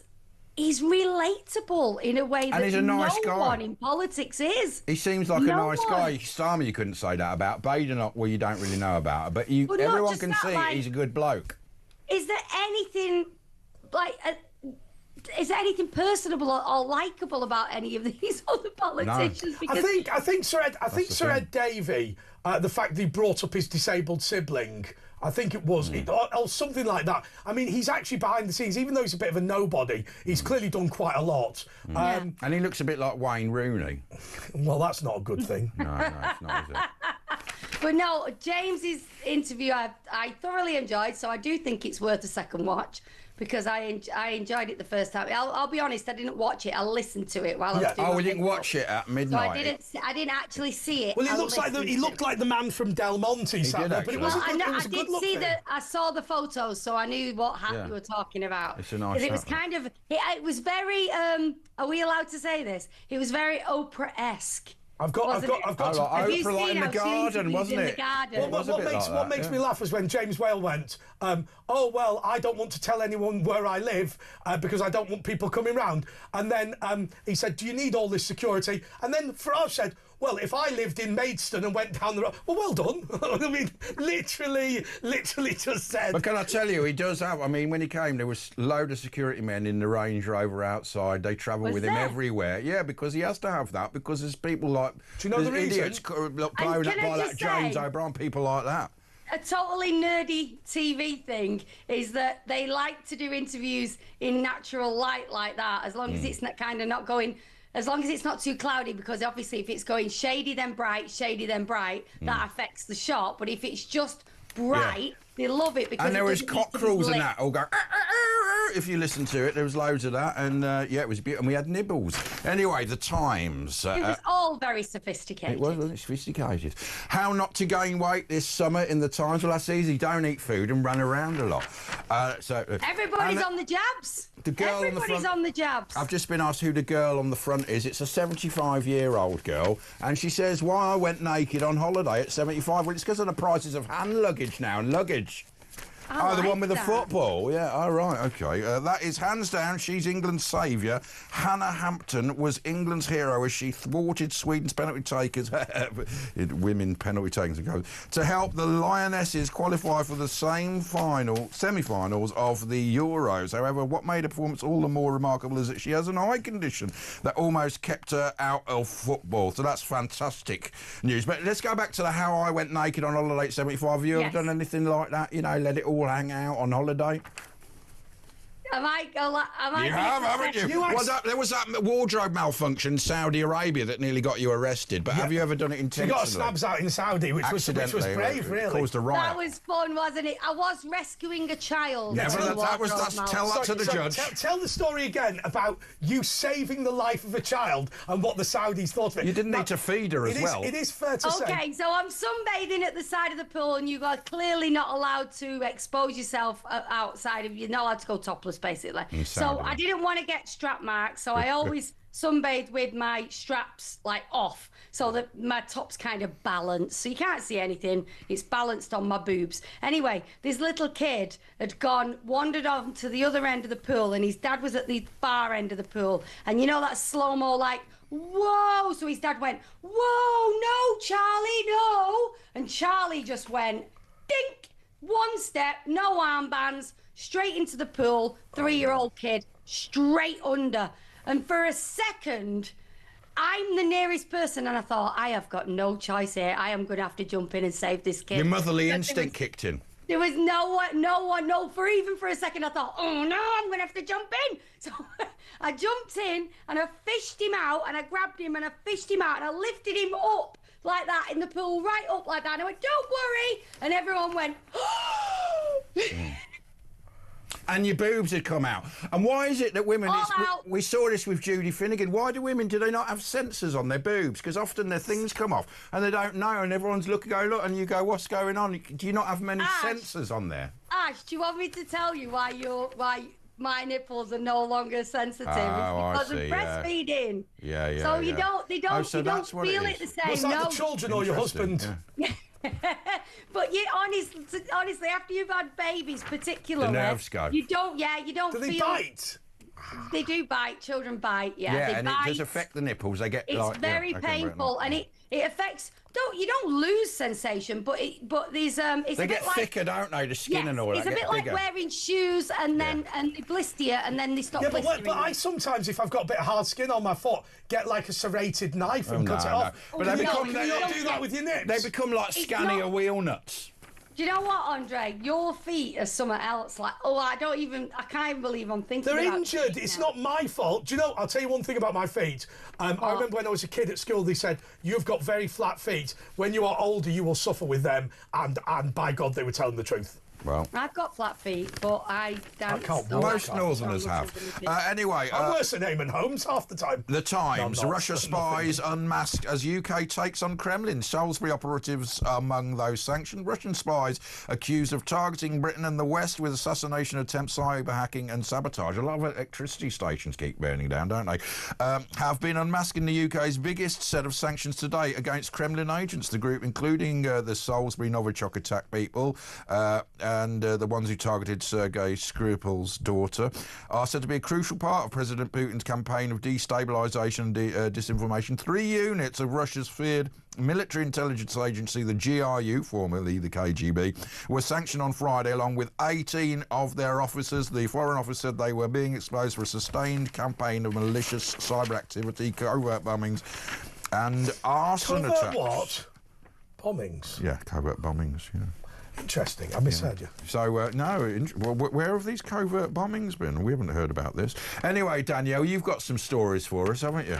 Oh, is it my turn? It is. Unless you want to make some comments on the Russian spies. I know, I did think, do Not I your want cup to of tea, you're more I like... do think, not really. Well, I do think that we will, I think that a cyber attack will probably do us the most damage, even though everyone thinks, really could. I think so. And there's a story out today, because there's going to be loads of storms tomorrow, especially down the south. There have been warnings that electricity might drop out. We've never had that before because of lightning. They seem to be, priming us for something. They're saying, the electricity there might be blackouts from the storm tomorrow. There's going to be loads. Yeah, but is that not to do with electricity lines being damaged? Yeah, but we always have thunderstorms. Why they've never issued us with a warning before? Yeah, but I think it's trees falling down and that. But that always happens in storm. I mean, why they suddenly... I've never heard them warn us before about that. What happened more recently, my dad in Wales was, I think, 3 or 4 days without water. That was something to do with storms not so long.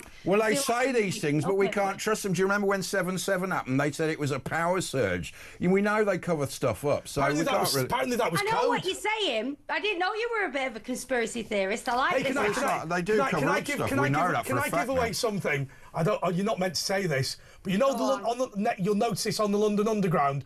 When they call out for Inspector Sands, that means there's been a fire alarm in the area. Yeah, so but you hear that a lot in tests as well. They go, would Inspector Sands report to Platform 2? That means there is a fire alarm on Platform 2. Yeah. Isn't there a special code as well for if someone's been sick or pooed? Yeah, it's a clean up. I'll tell you what, I came out of... what was that club in Clerkenwell? Turnmills. And I went... The strip club, It's not a strip club. I went on to Farringdon Station, I think it was, and somebody was having a poo on the platform. I was told to do that. The train was late, and I said, "Look, this is no good. I can't go out. I need to go to the toilet." He goes, "Well, just go on the platform." I said, "But I need a poo." He goes, "Oh yeah, don't then. Back in 2 minutes."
across the UK.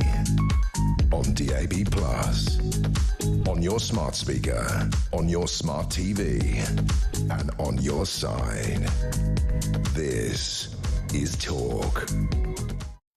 This is the James Whale Show with Andre Walker and Asher Gould.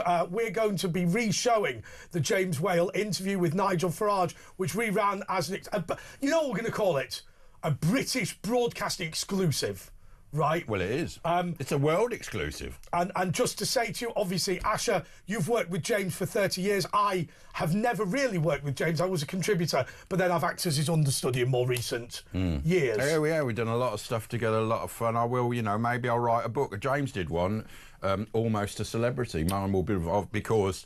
I was in it very small. There wasn't a picture of me in it. There wasn't one picture of him, but he had a picture of his horse in it. Anyway, look at this story. His horse was more attractive. We're going to be playing that again after midnight. The horse, he said of the horse, he said, why the long face? Hey. Danielle Nichols is here from up north, our northern correspondent. And this story is very interesting, Danielle. I think you'll like this one. If heat wave hits 42 degrees centigrade, bees may ejaculate themselves to death.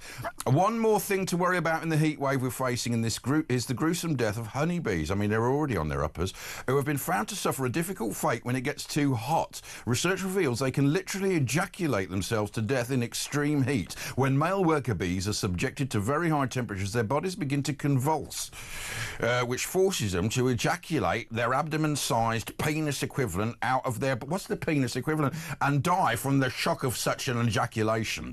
To a casual onlooker... That's not an ejaculation. Well, no, that's how bees ejaculate. That's a prolapse. To a casual onlooker, it may look like the bee spontaneously exploded. Well, we all look like that. But new research has shown there to be a bizarre sexual component to this final act. Bees try to maintain a body temperature of 35 degrees, and if it gets as hot as 42, then the drones will die within 6 hours. Now, this is an interesting point because... a lot of animals, when they die, I remember a producer from New Zealand said if a possum's hit by a car, it will lie on its back and will begin to masturbate, and it's the last chance you've got to procreate. And we had a philology expert. I remember his name was Colonel David Grossman, an American guy. How do you remember that? Well, it was on the show. It stuck in my mind. Masturbating possums. And they said women and men cannot be on the front line together because when their lives are in danger, they will have sex together.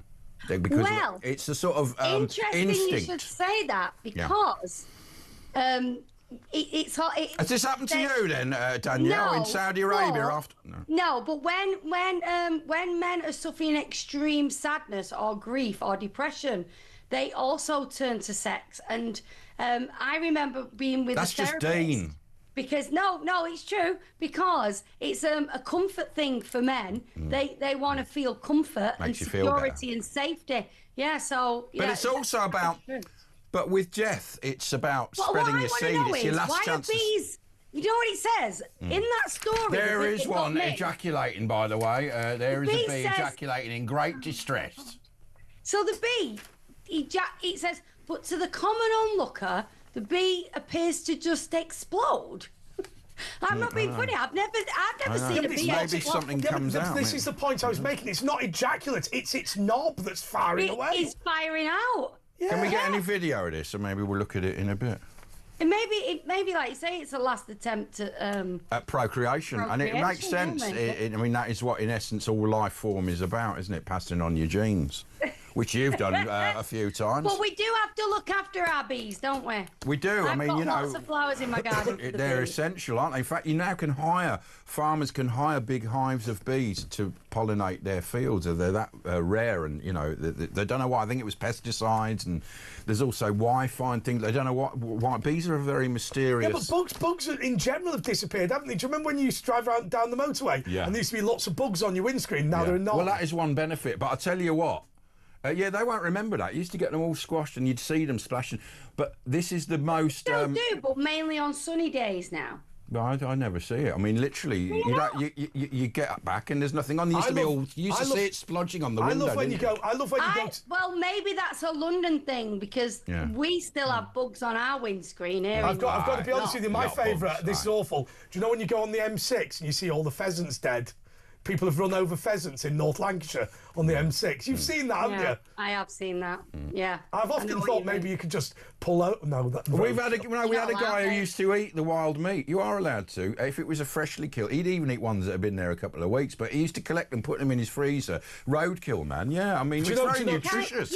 But don't do it unless you my uncle lives in Aviemore, and it's illegal if you run over a stag to keep it.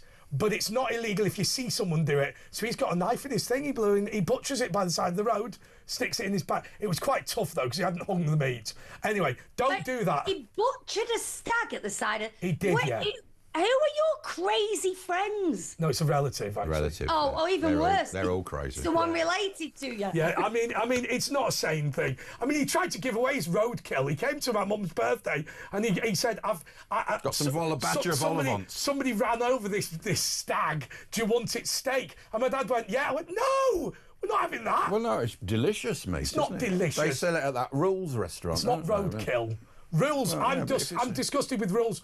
Can I tell you one thing about Rules? Danielle, right. Have you ever eaten roadkill, by the way? 0344 499 1000, and what was it like? That was a partridge phoning. Okay, partridge you might have eaten.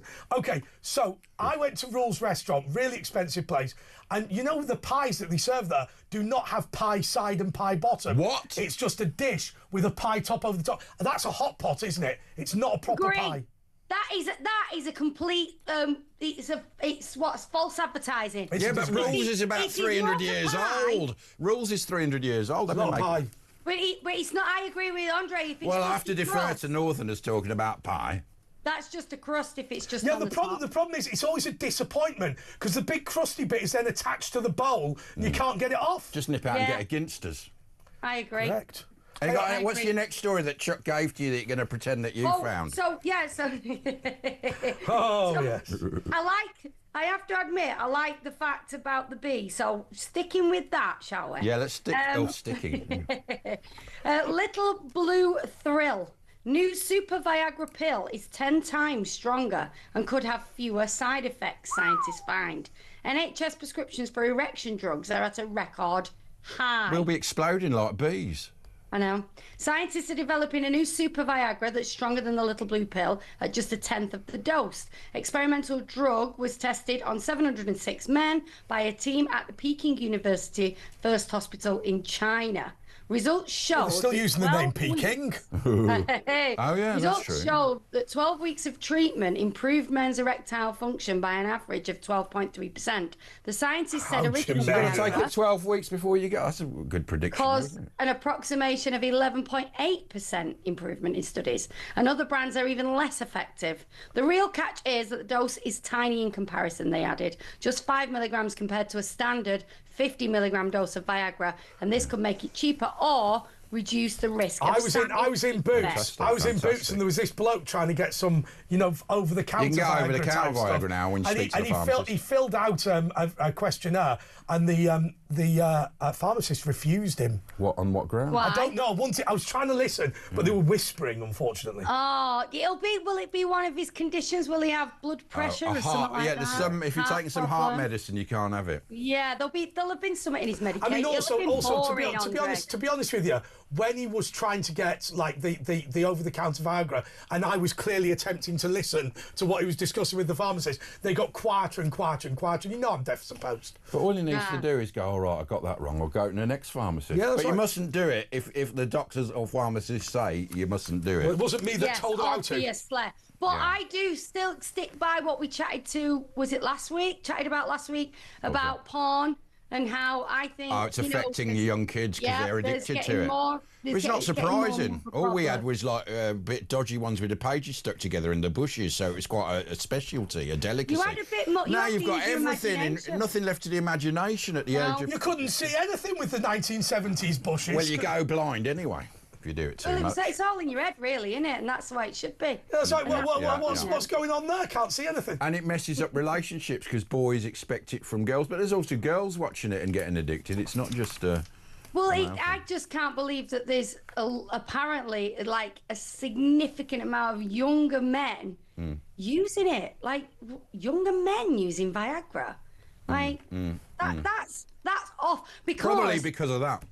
let's not talk. Let's not talk though about like from a sexual point of view. But the point is, I mean, people. It is a saying that if you don't feel horny, you're probably not very well. Because if you're healthy and well, you should have a sex drive. Yeah. Basically. Use it or lose it as well. But up until what age? I mean, 85 unlikely, to be honest. No, they do. The people go, I remember Julio Iglesias' dad had one at 90. My grandma and granddad on my dad's side were at it like rabbits right to the end. I mean, Stringfellow, I remember he had a daughter about 70-odd.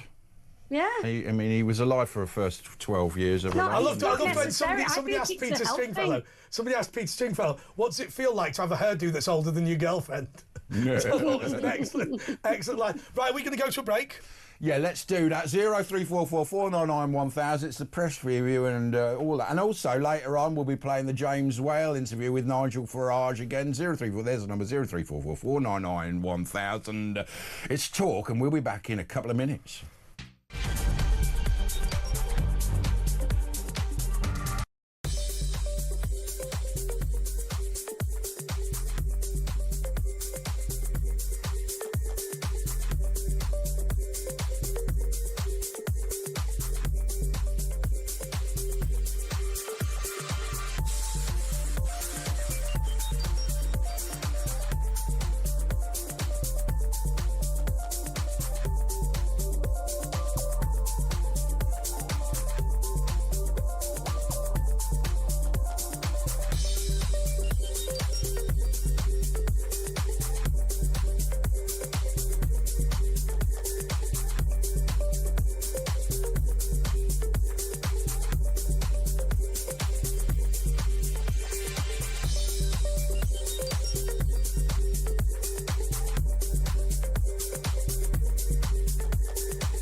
Across the UK, on DAB+, on your smart speaker, on your smart TV, and on your side.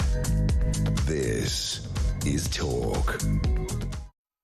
Yes, and this is the press preview with Andre Walker, Asher Gould and Danielle Nichols. OK, so we're going through some of the funniest stories of the day. Look, can we do this one now? Yeah. Well, Danielle's got to pretend she found it. Danielle, what stories have you found in the papers today by being emailed them earlier by the producer? We're going to stick with bees and erections. No. She's obsessed with it now. Do wasps get them as well? Do they ever... Queen Bee jailed gangster granny who used family to run UK-wide cocaine ring and splashed cash on designer accessories is jailed. A gran nicknamed, are you ready? Queen Bee.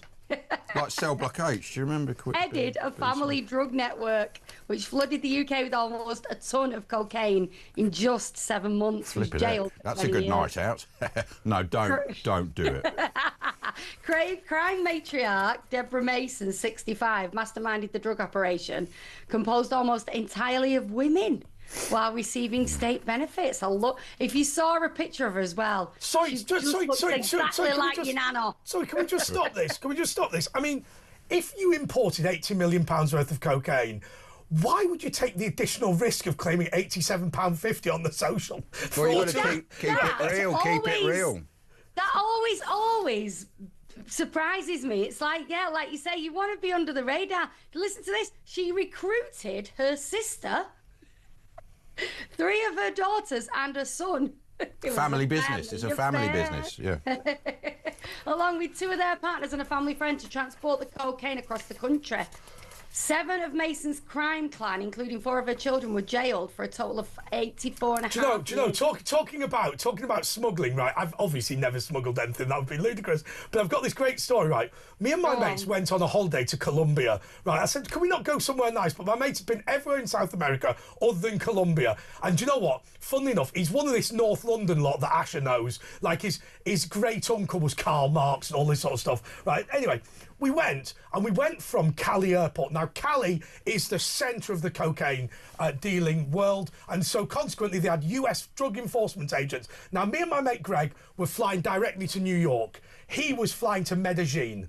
Right, so we went through, we had all of our clothes taken to bits, all of our bags taken to bits, everything by US Drug Enforcement Agency. Right, and we got on the plane. My mate said to me, we went, what was it like for you? He said, oh, it was no problem because it was an internal flight. They didn't check us at all. Right, he got on the plane and sat next to us. The plane to New York flew via Medellin, right? So literally, if one had wanted to smuggle, I imagine you can't do it now, all he had to do was take the bag, leave it on the plane. Because when we got to New York, they didn't check us at all because they went, oh, you've come from Cali, you must have been properly checked. I mean, talk about a massive security hole, like literally unbelievable. You know what? Well, do you know what? Obviously, sometimes I drive down to the show and back. So I drove down to the show. What, the county lines thing you do? County lines. Why do they call it county lines? Why don't they call it call centre? Yeah, it sounds like just be easier. Sounds like the Dukes of Hazzard, doesn't it? County line. Yeah, No, because can I ask about that? Because I then went up and dropped my sons off up near Carlisle, dropped them off and came back, and I got 2, like, front and back, like, blue lights, unmarked, like a big affair. It was like 10:30 in the morning, obviously. A big affair like the Coldplay concert. Well, they did a hard stop on you. Yeah, I drove to and from London on the Saturday, Sunday, and then this was on the Monday morning, and then at like 10:30 on the and this, she was very lovely, this lady, but she's like asking me all these mad questions, and I'm thinking, what is going on here? And she was like, it's just a random spot check. I'm thinking, there's nothing feels random about any of this. And you always like get a bit. I was a bit nervous. So what do you think? Like, why do you think? Well, they might be looking for. I'll tell you what will have happened. A consignment was coming. She wanted to know, like, and she said, where have you been? So, and I was like, as if I was being tested, like, well, then I went to London then, and then I came back, and she went, yeah, and how long were you in Carlisle for? And I was like, I don't know, about 15 minutes. So you went to Carlisle, and then and I'm thinking, what is going on?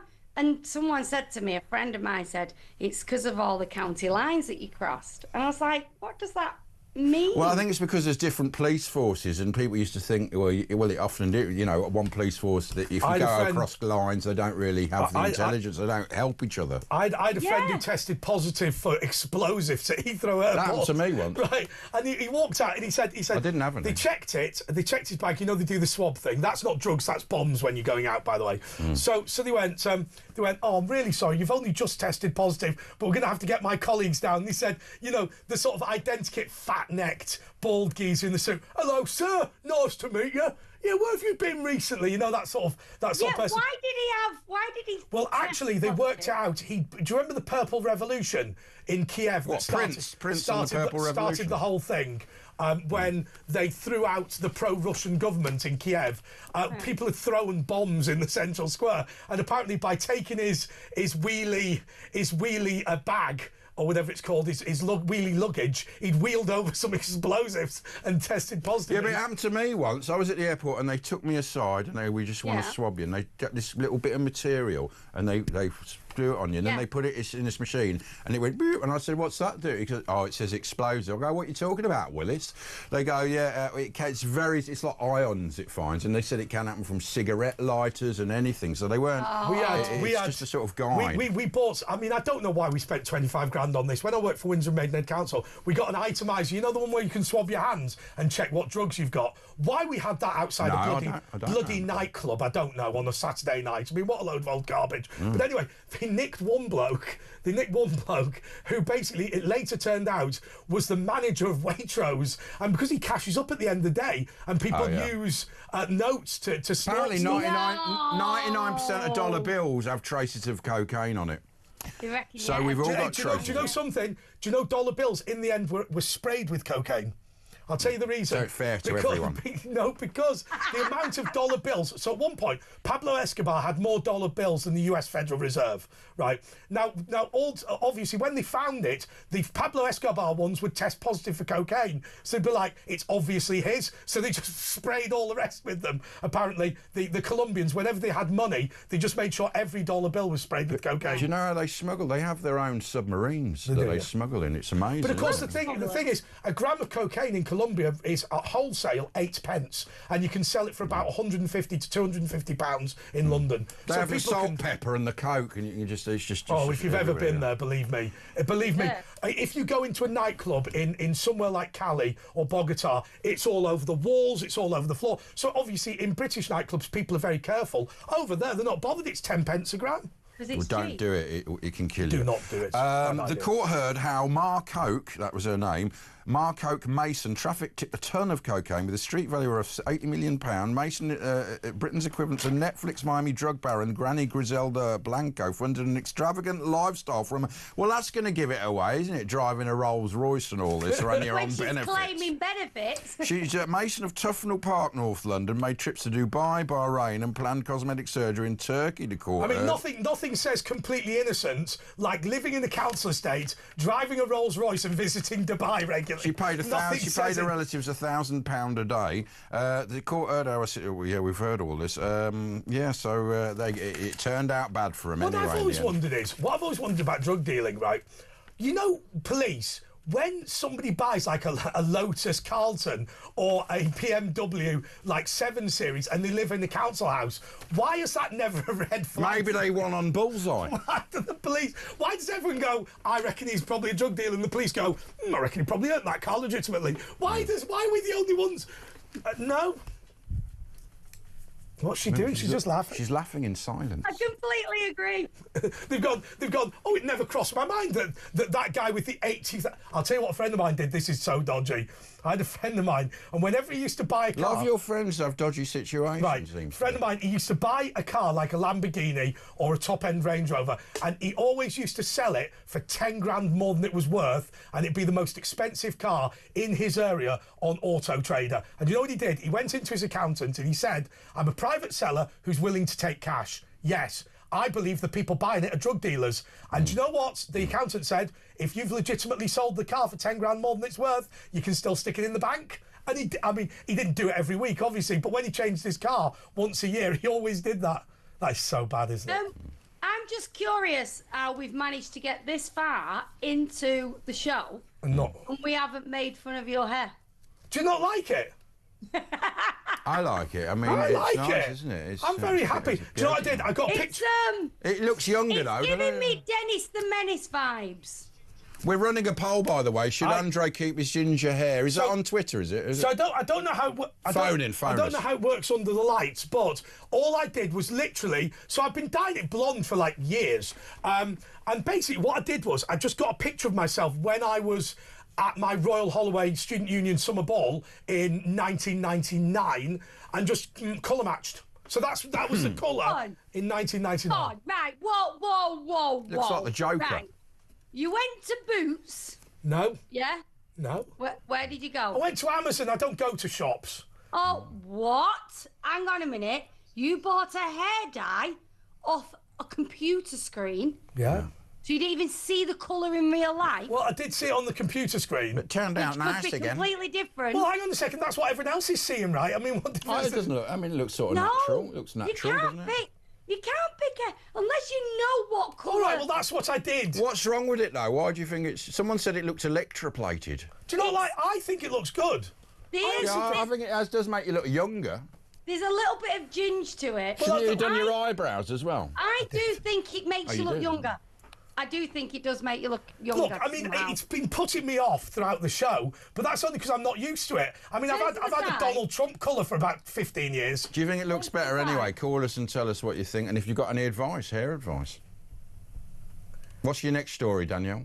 Oh, sorry, I was looking at the side of his hair. No, right, come on, what do you think? Just turn to the... No, we don't want to see the bald spot. Turn to the other side. That's going. I'm going on holiday. He's going to, yeah. There's definitely ginger in that. It's not. It's espresso blonde. Yeah, it's ginger, that is. Espresso. According to Schwarzkopf or whatever they call it. Dark ginger. How can it be espresso blonde? That's basically means coffee blonde. The worst ones are the people who get just for men, then just paint bits of it, and you go, but that's patchy. Patchy. I use that once. It makes it go a bit blue. Well, my producer said that everyone over the age of 40 is dyeing their hair all their grey. So. Oh, okay. Okay, right. Next story. Chronic well, tell me it's good. Is it good? What's good? The hair. The hair. Right. Okay. You don't like it, do you? No. Why not?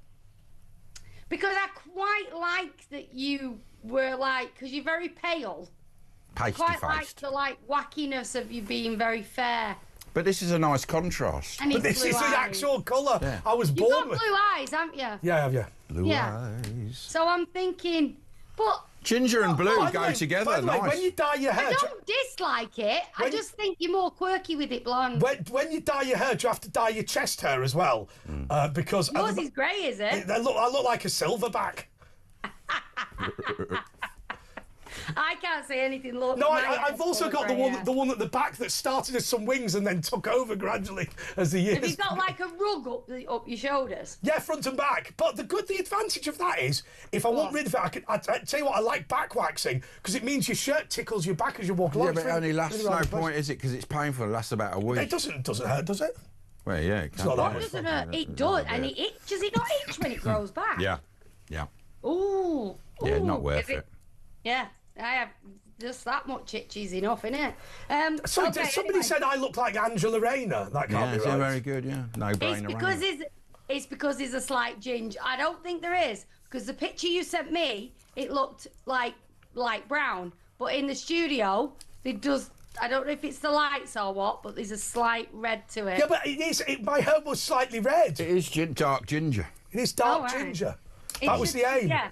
Shouldn't have been called like Chris Evan, our colleague. Should have been called dark ginge. I like ginge. Ginger's good. Why do people have go gingers? Ginger's should have been called deepest tomcat. Remember what they always said? Gingers are the aborigines of Britain. We were here first, right? All the rest of you, complain about immigration. If you are not a full-on ginger, then you are an invader, right? Is it true?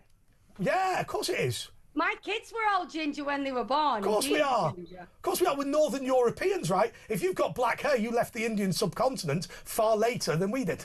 Or the it must. I'm not a ginger then. It must be. Yeah. Is it matching collar and cuffs? Do you want to look? Is it? No, I don't want to look. Just answer it. No.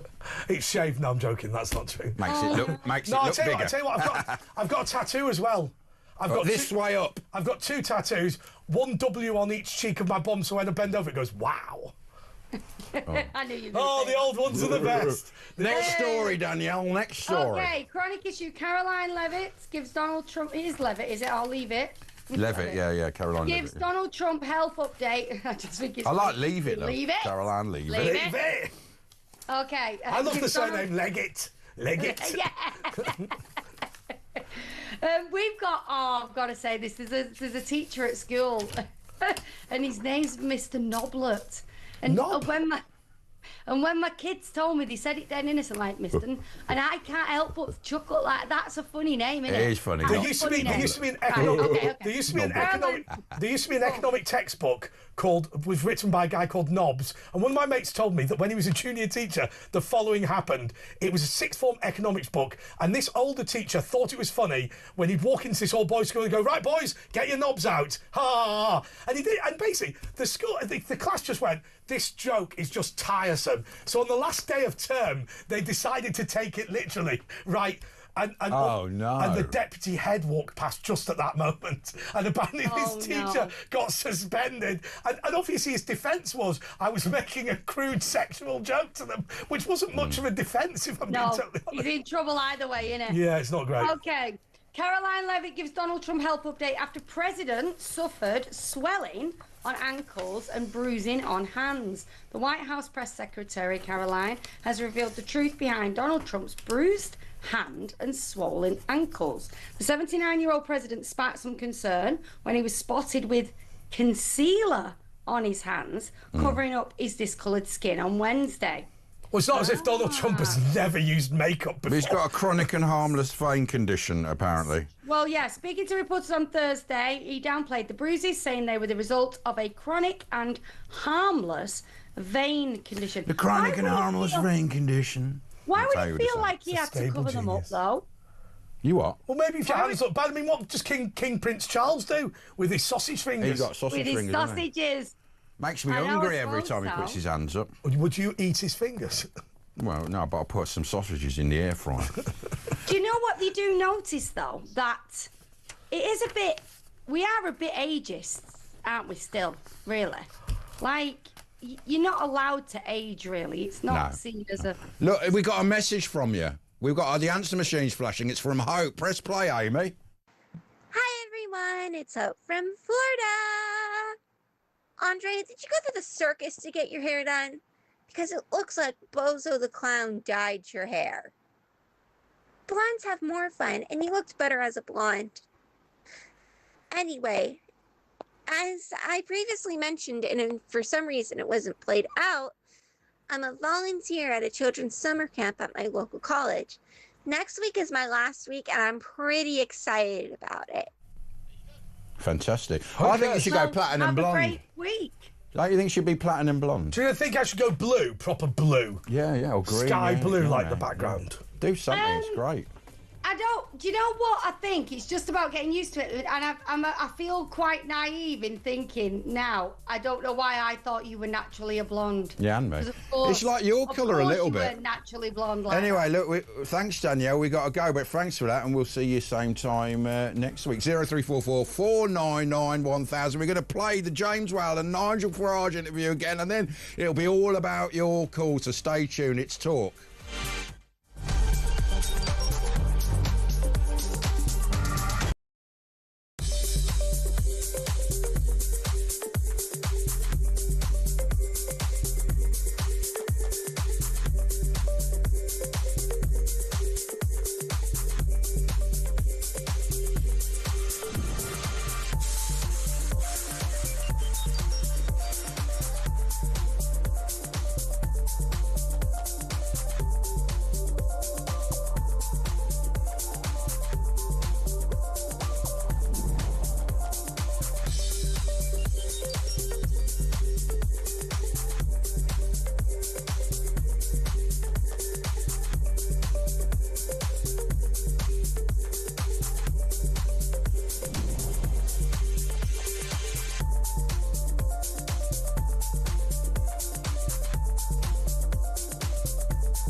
Across the UK, on DAB+, on your smart speaker, on your smart TV, and on your side. This is Talk.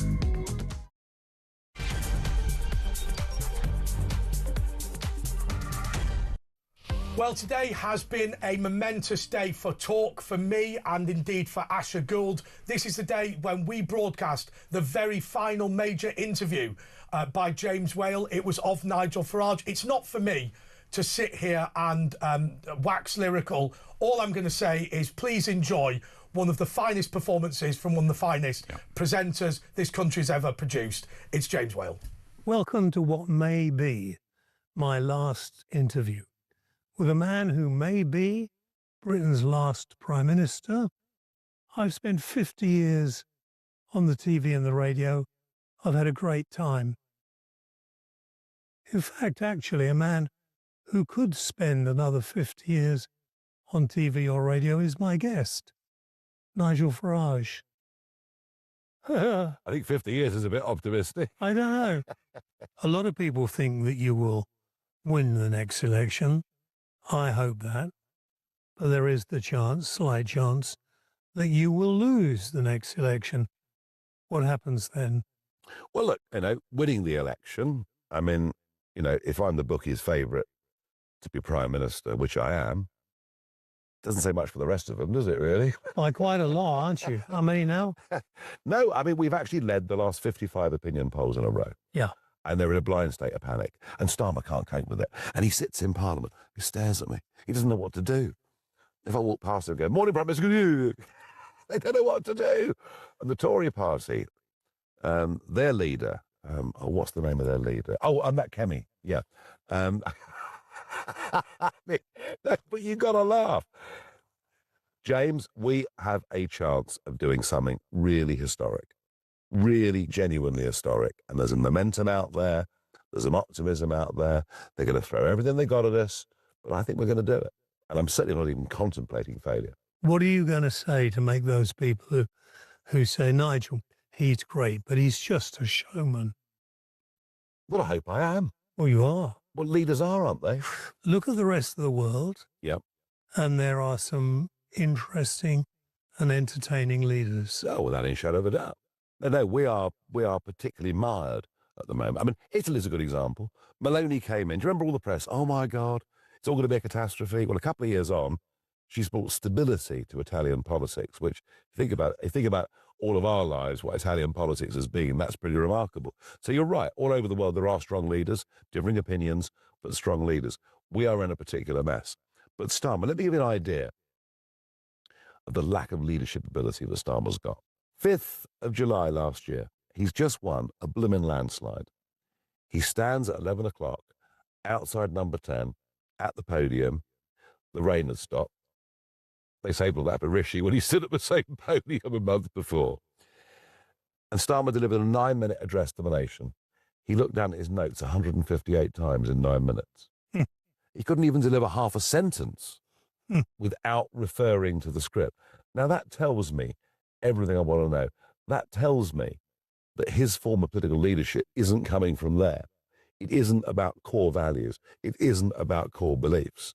I find the lack of communication skills amongst today's leaders truly astonishing.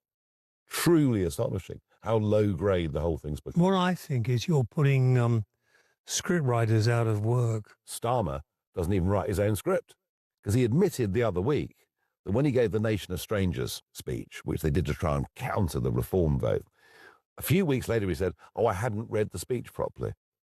So you're now thinking, yeah, I know, you're now thinking puppetry.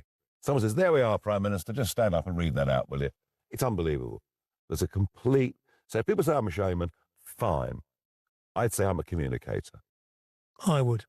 That is a word that is too often not used properly. When I sit in the House of Commons now, I look around and I sort of have a quick peek at people's backgrounds. And, you want a parliament with all people from all walks of life. Of course you do. You want social workers, you want former civil servants, but you also want people who've run small businesses. You want people who've done different things. I mean, 25 men and women in the cabinet. Only one of them has ever worked in the private sector. They are, literally, this is the public sector. This is the taxpayer-funded, should I emphasise, public sector that has taken over the country. And it doesn't seem to understand that if you don't create wealth, you've got nothing. And my fear is there's an exodus going on. As we speak, there is an exodus going on. The non-doms, the rich foreigners, they've left in droves.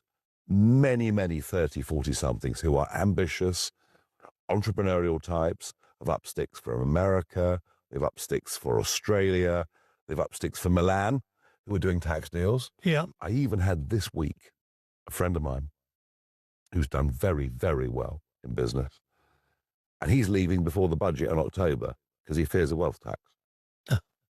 And so we're losing rich people, we're losing rich foreigners who contribute a huge amount to the London economy. They're going, but we're also losing young talent. And you remember, I remember the brain drain. Yeah. The late 70s, the brain drain. When we were losing our brightest and best because we had income tax up to 83% and all the rest of it.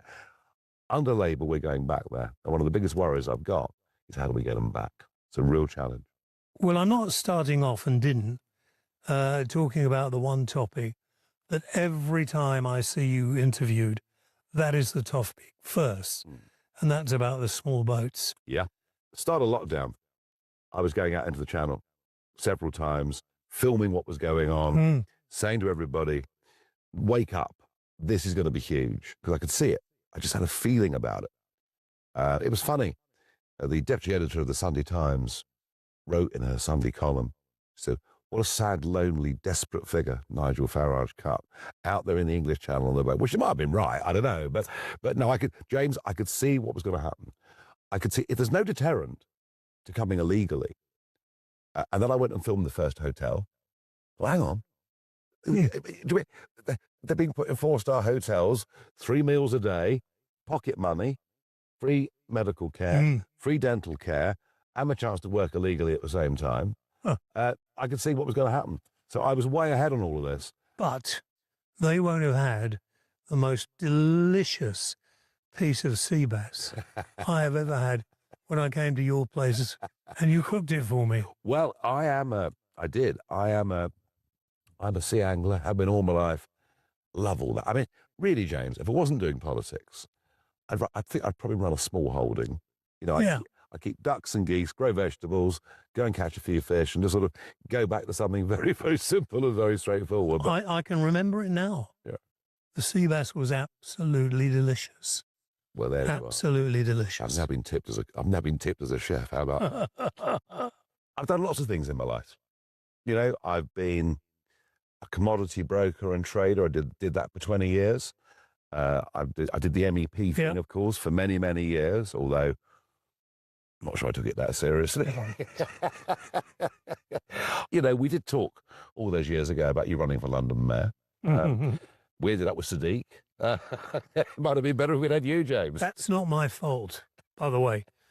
We were going, my wife at the time were going to LBC, not to LBC, to ITV.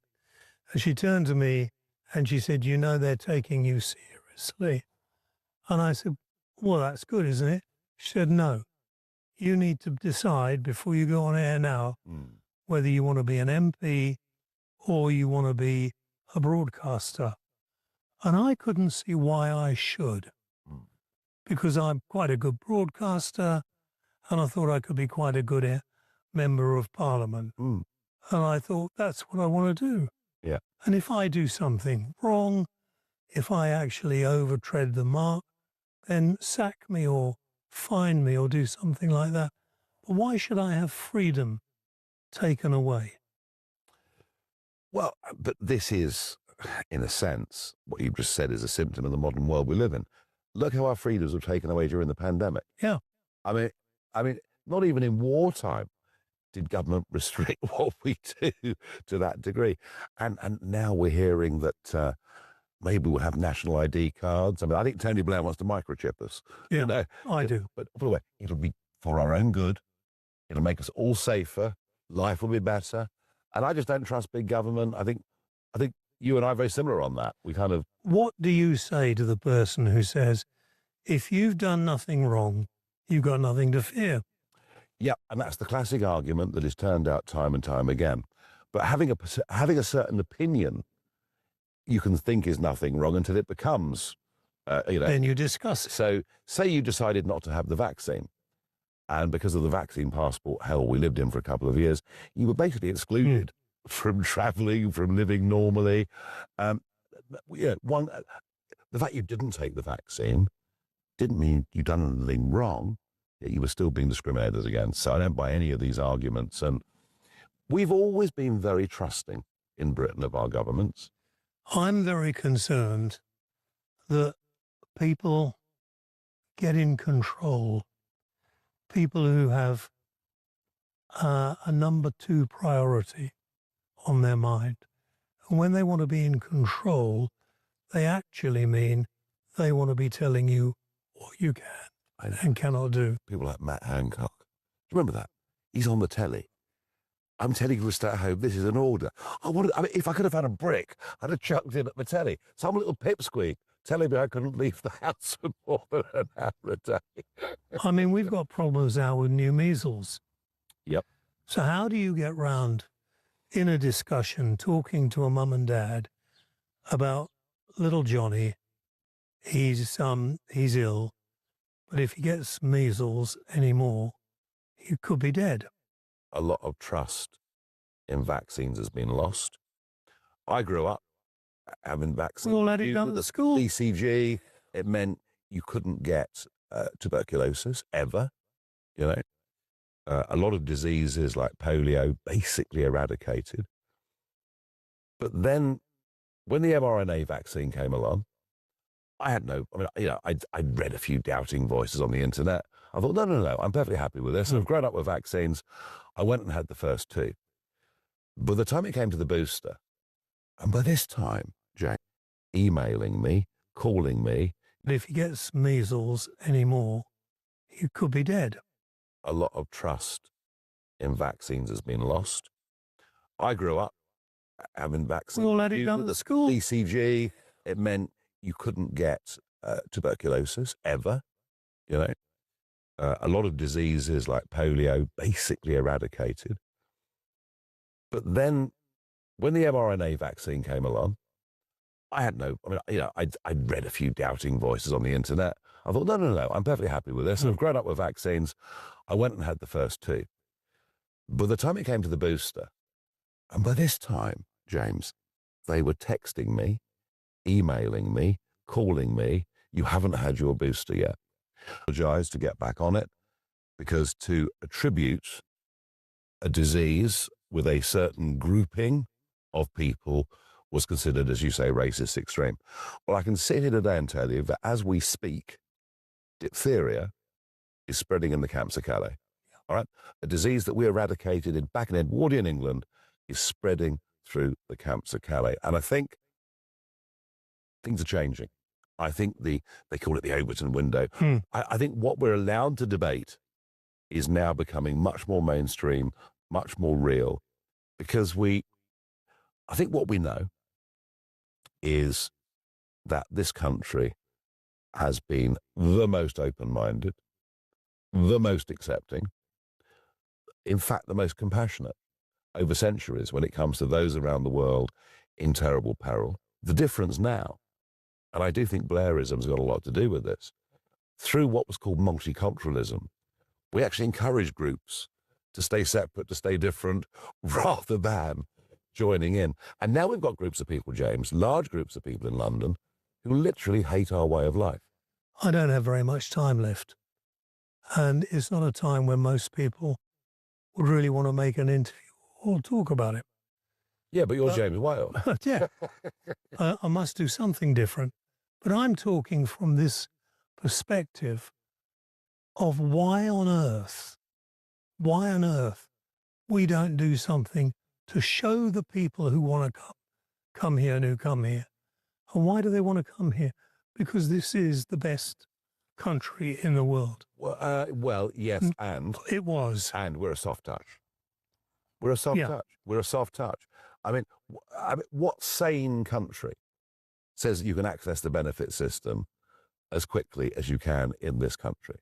You know, you can't have freedom of movement of people at any level, or open borders at any level, all the while you've got a social security system. Yeah. And we're now learning the truth that, of course, net migration is making us poorer. All the old arguments about everybody comes here to work, it's all nonsense. Most people that have come here in the last 10 years aren't working. And I think the public are waking up to that. And that's probably why That's probably why reform has done well. Firstly, because we cheesed off with the two parties. They both look a bit like, each other and failures. And secondly, because I've been saying this kind of stuff for a very, very long time, in the face of a lot of hostility, in the face of a lot of abuse, and people are beginning to say, do you know what, this bloke's right. He's actually called this stuff out, and been saying it for a long time and been consistent. And people want a real change. How long before they get it? I am not convinced, despite the massive majority. I'm not convinced this government goes the full term. I think the economic problems that are building up are akin to the late 1970s. I think the debt burden just gets bigger and bigger. We're basically going into recession. And you know who's going to get the blame? Who's that? Not me. Not again. They can't blame me for everything. This is what annoys me. I hear such rubbish spoken on the radio and the TV. Yeah. We've established the fact, I've known you a long time. Yeah. If you didn't want this country to succeed, you'd in America, of course, living in a wonderful. Of course. So would I. The people that are supporting me, this is not a protest. This is not a two fingers up. And you don't want that. I don't want that. This is actually, in the events I do, when I travel around, people say, you're going to do this. You're going to turn this country around. There's a wave of optimism that we actually can do this. Collective will, we can do this. I mean, I know they're going to make it very hard for me. I know they're going to throw everything. I've watched what they tried to do to Trump in America, etc. I know this will be tough. You and I are very similar in this regard. We say to people, take us as we are. If you like us, that's fantastic. If you don't, we couldn't care bloody less. We're very similar in that regard. So I'm not going to be scrolling through the comments, or mail online to see whether people like me or not. I'll just go on doing what I think is right. I don't want to identify where I am, because then I might have to have 8 burly security guards like you have sitting outside. But do you really have to have them? I think the threats are very real, yeah. And I think, oh, yes. I mean, I've had, despite having people with me, I've had milkshakes thrown in my face, pints of beer poured over my head, cement chucked at me, been hit over the head with banners. Oh, yeah. Yeah. I think the big danger is if it's pre-advertised where you're going. So, Nigel will be in Maidstone Town Centre at midday on Saturday. You've got a real problem. If Nigel just turns up at midday in Maidstone, it'll probably be okay. Yeah. Until someone gets their mobile phone out and tweets where you are. And, the hate mob is very real. And kind of, you're seeing it with, take Palestine Action. Take that particular group. They think using violence is perfectly acceptable. Those of us that believe in democracy think we have our debates and we'll sort it out with a pencil and a piece of paper come election time. So I think there's a growing number of people on the sort of loony left who think violence is totally acceptable. So I'm afraid the answer, sadly, is yes. It's a bit of a worry when you can't have a debate, talk about it. You can do it tongue-in-cheek like I do a lot of the time, have a bit of a laugh. But once people take it so seriously, they want to hit you. But it's also a lack of respect for democratic values. Yeah. I mean, when you think about it, this is extraordinary. Enoch Powell in the 70s travelled on the London Underground on his own. He was the most controversial political figure of the day. But kind of that post-war period, we did respect the right of other people to have different views. And we might argue like crazy with them. But kind of, I think a generation that had lived through 1 or 2 wars understood that freedom of debate was what they'd actually fought for. And that's the problem. Not many generations have lived through many wars now. Possibly true. Do we need a war? Well, let's hope we don't. I tell you what, I've got a better option than war, right? Let's get an education system that actually teaches kids critical thinking. An education system that says to them, look, here are 2 sides to an argument, right? You're big enough and ugly enough to decide which of these you think is the valid argument, but they're both valid.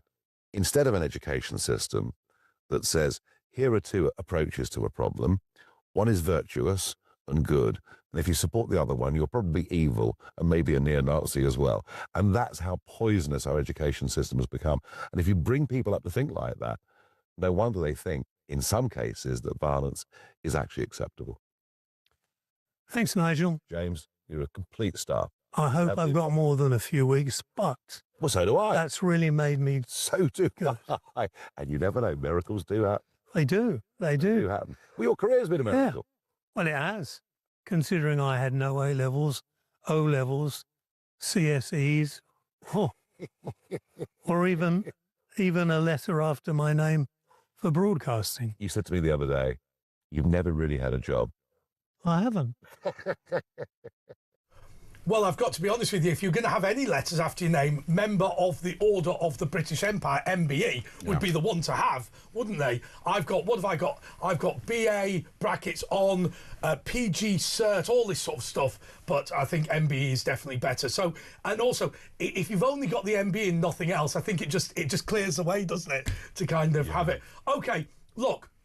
This is a celebration of that interview. But I just want to say to you one thing about the issue of debate, right? So if you think about it, oh, by the way, there's a couple of slots free. 0344 499 1000 should say that to you. Make sure you save it in your phone. But here's the point, Asher, that I worry about. Right, there's this concept in Parliament called the Honourable Gentleman. And that is this, which is, if you and I disagree, right, the reason why we disagree is not because you're an evil man who's trying to do wrong. It's that you're an honourable, decent person who may have got a bad idea, right? And if you but they're not now, are they? But they're not. Are they honourable? Is Keir Starmer honourable? I don't think so. Well, if you start thinking about it in terms of maybe this guy's just a misguided fool, then it descends. Well, that as well. It stops it getting into this whole personal thing, because. I mean, I'll tell you what, there is one politician who I think is a nasty piece of work, who's very much in it for himself, is Sadiq Khan. He loves division and hatred. But most people that I've met, Labour MPs and whatever, you know, I disagree with them because I think they've got bad ideas. But I don't think that they go to work every day thinking this. I think actually, in truth, I think the anti-Semites in the Labour Party may even not know they're anti-Semitic. I don't know. I'd be surprised. But don't you think the left are a bit nasty? They always have that nastier edge. You know, like, say, the Brexit people, if they would have lost, they wouldn't have been going on about it and everything. Well, I think the problem with the left is they believe that their duty is the defeat of evil. Yeah, when they are the evil themselves. So you've got a minute and a half to phone up the switchboard 0344 499 1000. Yeah, so give us a ring. We're going to take a little break at this junction, and then it's just going to be your calls all the way here on Talk.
Across the UK, on DAB+, on YouTube, on the app, on your mobile, the home of common sense. This is Talk. Have you ever thought about this? Who is the person that does that audio-visual sensorama? Well, that is a brilliant description of what this is, an audio-visual sensorama. OK, so Yasmin the Teenage Witch is on. Now, do you remember that... OK, so do you remember that last night Cindy said she wants to talk to Yasmin? Yasmin is on the phone. But Yasmin, before we start, what do you think of my hair? And by the way, we've got a new voice on Monday. I've done the jingle, so we'll get him to say audio-visual Come on, Yasmin. sensorama. Yasmin! Come on, get Yaz! on. I'll be honest, I do like your hair. I think it makes you look younger. But I also think it's about energy. You've gone through a lot of transformation this year in your life. And it's about... Do you know, it's partly... Can I be honest with you? It's partly because of you. Because I stopped drinking, and then you said, oh, Andre, you look a lot younger. So that kind of inspired me to go further. It's your fault, Jasmine. No, it's honestly, it is. By the way, Paul says you look like the actor Maureen O'Hara. There's a picture of her. Perfect, she looks good. Yeah, uncanny. She looks good. Well, Check a picture at Virtual Ash. I think it's going to be very lucky for you, so that's what I say. Now, look... Did you predict it was going to happen? I knew that he was going through a transformation from about May time this year. He hasn't had the operation yet. I feel as though he was in a slump in February, but I feel as though he's really picked himself up. I agree with that, actually. I do agree with that. I think I was getting myself into a rut. I'd moved to ask... do you know what? I'd moved to Ascot, and because it wasn't near anywhere, I wasn't near my friends, I was drinking quite a lot and all that sort of thing, and I think that kind of showed through. But look, Yasmin, I don't know if you know what's going on now, but yes, Cindy wanted... Yes. Well, let's remind everybody else. Don't spoil the surprise. Act surprise, Yasmin. Cindy from the United States of America... Wait, we haven't told you yet. Wait for the surprise. Cindy from the United States of America is a big fan of Yasmin and said she wanted, her advice. So Yasmin is a witch and she does all of this sort of fortune-telling and all this sort of thing. But I think she more just gives you advice on life. And anyway, you've heard that I took some note. So I guess we just put Cindy on and we just... She's here. Act surprise now, Yasmin. Hi, Cindy, darling. Come on. Yasmin, can you hear? Yasmin! I can hear you, darling, now. Live from Michigan. Oh my God, I'm a big fan. I love you and adore you so much. Everything I'm going to tell you is straight from spirit. So the first thing I'm getting to tell you is this is for entertainment purposes only. The other thing I'm going to say is whatever I get, it's straight from spirit. Right. What I'm seeing is there's going to be either a little puppy or a stray dog where you're living, near where you're living. And spirit are saying take it in and help it, right? That's the first thing. The second thing is behind your property, there's something about either a road being widened or a road's going to get widened because there's some building behind your property. Remember I've said that. I also feel around you, right, okay, they're reminding me that you're going to see a shooting star, and that's a wish star. It's very important, very, very important. But you will see it. The other thing is, have you got an outside light to your property that flickers a lot? Well, I have solar lights, so they don't always come on. An outside door light or an outside light, a lamp light or something. I think it's a door light, something like that. You're going to see a flickering light. That's just showing you your ancestors and guides are around you, because I know you do know about a lot of spiritual stuff yourself. I also feel, have you ever read the card yourself? Because I feel I can see you with cards in your hand. Yeah, I do. I have lots of cards. I have lots of different cards. Yeah, I do. Like spirit guide tarot cards, angel cards. I have them all. Listen, you don't need cards to do readings, darling, because you've already innately got it within you. The other thing around you as well, one of your familiar guides is an animal guide, and it's a tiger. And you've also got a black jaguar as well protecting you. That's really important. The other thing is, with your finances this year, they've took a bit of a dip, but they're going to take a rise by August, September. I also see with you, I don't know if you've got 2 properties or you're thinking of getting another property as well as the one you've got, but there's definitely something to do with properties around you. I also feel as though when I'm looking at your energy, and now I can see on screen, I'm looking at your energy, I do feel with you it's about sort of maintaining consistency at the moment. The other thing they're showing me is you really do need to declutter. Now, if people in your life have given you gifts and they're not your friends anymore, get rid of the gifts. It doesn't matter what they are. The other thing they're saying is you're going to get a new piece of jewellery that's going to be important to you. Can you hear me, Cindy? Yeah, I can. And I also feel I'm going to look at these cards now. Right, what's your star sign, babe? You're not a Leo, are you? No, I'm a Taurus. And I wanted to ask you about my health and if I'm going to have a short life. Right, let me explain something. On British TV, we're not allowed to talk about health. It's not in the rules. Ofcom will go crazy. The other thing about length of life, we're not allowed to talk about that here either. I will say you've got guardian angels that protect you. Do you understand that, darling? Yes, they've saved my life once.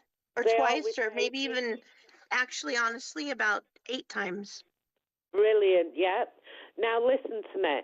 You've got the sun card right now. So this is about having a cheery attitude, but it's also about bringing in joy.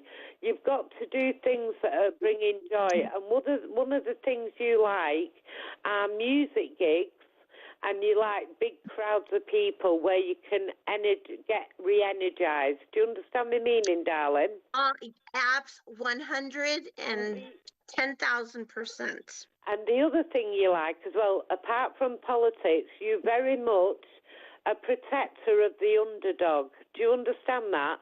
The other thing. Oh my God, that's what I'm known for, by the way. And the other thing is with you, it's about freedom and liberation. You really do believe in that. What I'm seeing here is you going out on journeys. Now, I don't think you do horse riding, do you? No, and actually, it's interesting you say that. Last week, I was asking my husband to take me and find a horse. Yeah. I wanted to get to know a horse. Yeah, because last week. It's with you. It's about liberation, getting out, being connected to nature. You're a fabulous woman. I wish they'd give you my phone number, then we could have a more in-depth conversation. I would love that. You're gonna have a choice of 2 properties coming up, sweetie. It's unusual that, because Andre is as well. But you're going to have, within 3 to 6 months, a choice of 2 properties. And what I'm going to say is you're going to dream about the one you need to be in before you get in it. Now, the thing is with you, you've been thinking of moving for 2.5 years, something like that. But what I'm seeing here, the finances are going to be ready for it. Do you understand my meaning? No. Well, all I'm telling you is the finances are going to be ready for either an extra property or movement. Because with you, I'm seeing a clock. When I see the clock, it's about movement. And it's also about the Wheel of Fortune, what money's coming in, when and where and how. The other thing is somebody around you hasn't been able to work recently for some reason. They've slowed down a little bit. But I also feel that person has got amazing skills. I also feel around you would have been a brilliant psychotherapist because you analyse everything. Do you know what I mean? God, all my life in high school and junior high, all of my friends, and even after that, in my young adult life, all of my friends would say, that's what you should have been. They always said that, number one. Therapy. And I'll tell you another thing you've got around you, is you'd be a fabulous writer or podcaster because you're authentic. You've got the skills to be a podcaster. You'd be amazing. I also saw a parrot. Now, when I see a parrot, it's about somebody repeating your words again and again and again. Who's a pretty boy, then? Yeah, exactly. But this is different. It's magical. In other words, some advice you give to your friends in the past, they keep replaying those thoughts in their minds, remembering you. Do you understand? Anyway, look. A little bit. Does that help you, Cindy? That was Yasmin's read. Yeah, it doesn't look like you've really been helped. That was so right. So you've been looking to move out for the last 2.5 years? My phone number. I would love to, and I would love to give Yasmin my phone number. Well, you've got to be careful about that. And also so I can We've had properly problems in thank the her. past, if I'm being honest. I think Yasmin and I will be pretty good friends. I think what you should do is find each other on social media. Yeah, find her. She's on social media, yeah. How do I find her? No idea. I don't know. Yasmin, how do we find you on social media? Have you got a Twitter, Yasmin? What, have I got a what? Twitter, social media presence? I don't Facebook? know what is that? Well, she obviously hasn't. Okay, well, I don't know. It's up to the producers, but we're going to leave it there. Do we need to go to a break now, Asher? Yeah, so let's do that. 0344 499 1000. Thanks, Cindy. And we got Wayne, Max, Heather, Sean, Sandra, James and Paul for the last bit of show. And you too, possibly, if you call that number.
Across the UK, on DAB+, on YouTube, on the app, on your mobile, the home of common sense.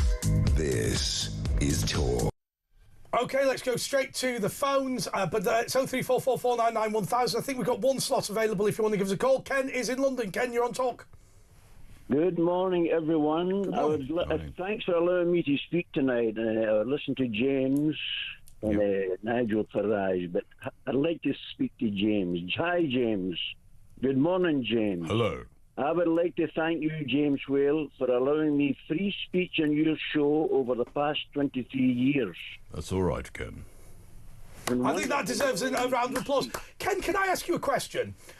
How important is it that we have free political debate in this country? Because I see you as somebody who's a bit of a warrior, who is willing to go out there and say, this is what I believe. If you don't like it, then that's that. But I'm a citizen. And you're going to hell. I'm a citizen of this country and I have a right to say what I think. Well, that's part of life, freedom of speech, and we thank God for this country. I've been all over the world living in UK, Britain is still the best country in the world for me. But I would just like finally that James doesn't have much time left, I think.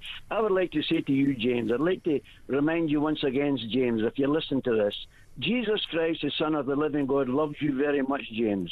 Jesus died in your place, James, for all your sins and rose from the dead. We're all sinners, James, but we have to humble ourselves and ask God for forgiveness to receive God's mercy. So, dear James Whale, my friend, I'm pleading with you tonight, James.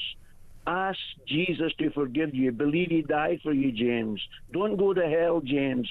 God does not want you to go to hell, James Whale. He loves you. I've got to be honest with you. My money, I don't know what you think, is that is what James will do. He will make his peace with God, and then before. I've no idea, man. I mean, I don't know. Who knows? You don't know what. If he doesn't, the Bible says he goes to hell. Well, this is serious matter. This man not long to live. Yeah, I could die before him. We don't know, but this is serious. This is not religion. There's a day we die, and a wise man prepares to meet God. We have to humble ourselves, be honest, and ask God for mercy, and believe Jesus died for us and rose from the dead. God has offered us forgiveness, man. But there's a lot of people be praying for him, Ken. You know, his brother's very little. There'll be a lot of people praying for him. Let me pray for him right now. Father, in the name of Jesus, I bring James Whale before you, my friend James Whale. I pray for his soul, Lord, that he will repent and turn to you for mercy before he dies. Bless him, Lord, with forgiveness. Deliver him from his pride. Help him, Lord. Please, Lord. Thank you, Ken. Thank you very much. That's Ken there. I'll tell you what I reckon we should do. Why don't we give out the phone number and go to a break? Because then we can go to the final bit. Because we're going to do that. By the way, follow us on Twitter at Andre JP Walker. At Virtual Ash. It's talk 0344 499 1000. Talk to us.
Across the UK, on DAB+, on YouTube, on the app, on your mobile, the home of common sense.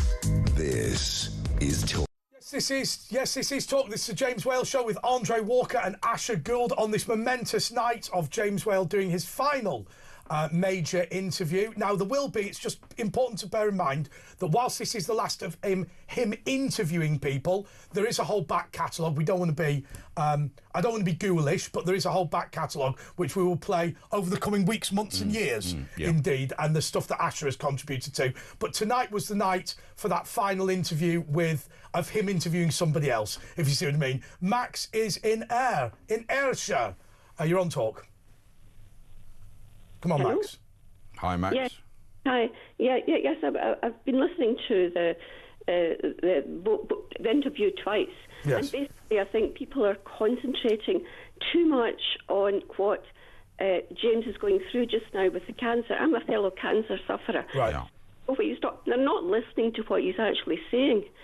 And he's got a lot of things to say, and he's still got a lot of things to say. And I think people should stop and listen to what he's saying. It's what you're alluding to, Max, that when you are ill, people treat you like you can't do anything and kind of wrap you in cotton wool, whereas actually there are things you can still contribute. Yes, they see the cancer and they don't see the person. And how does that manifest itself? Well, I'm not here to talk about cancer. I'm talking. But what did you pick up from the interview? What are you talking about that you picked up from the interview? Talk about what Nigel Farage and James were talking about, and stop, because everybody that's phoning in is talking about the cancer side of things. Listening to what. So you're talking about Farage and the future of this country, basically. Yes, and the future of this country. Yeah. I'm 72 years of age, by the way. James is, I think, 73. Conservative all my life. 74. Yeah. I absolutely despair about the way this country is going, and although I'm on tenterhooks about voting for reform, Nigel Farage is a very, very charismatic. But do you see it as the only option?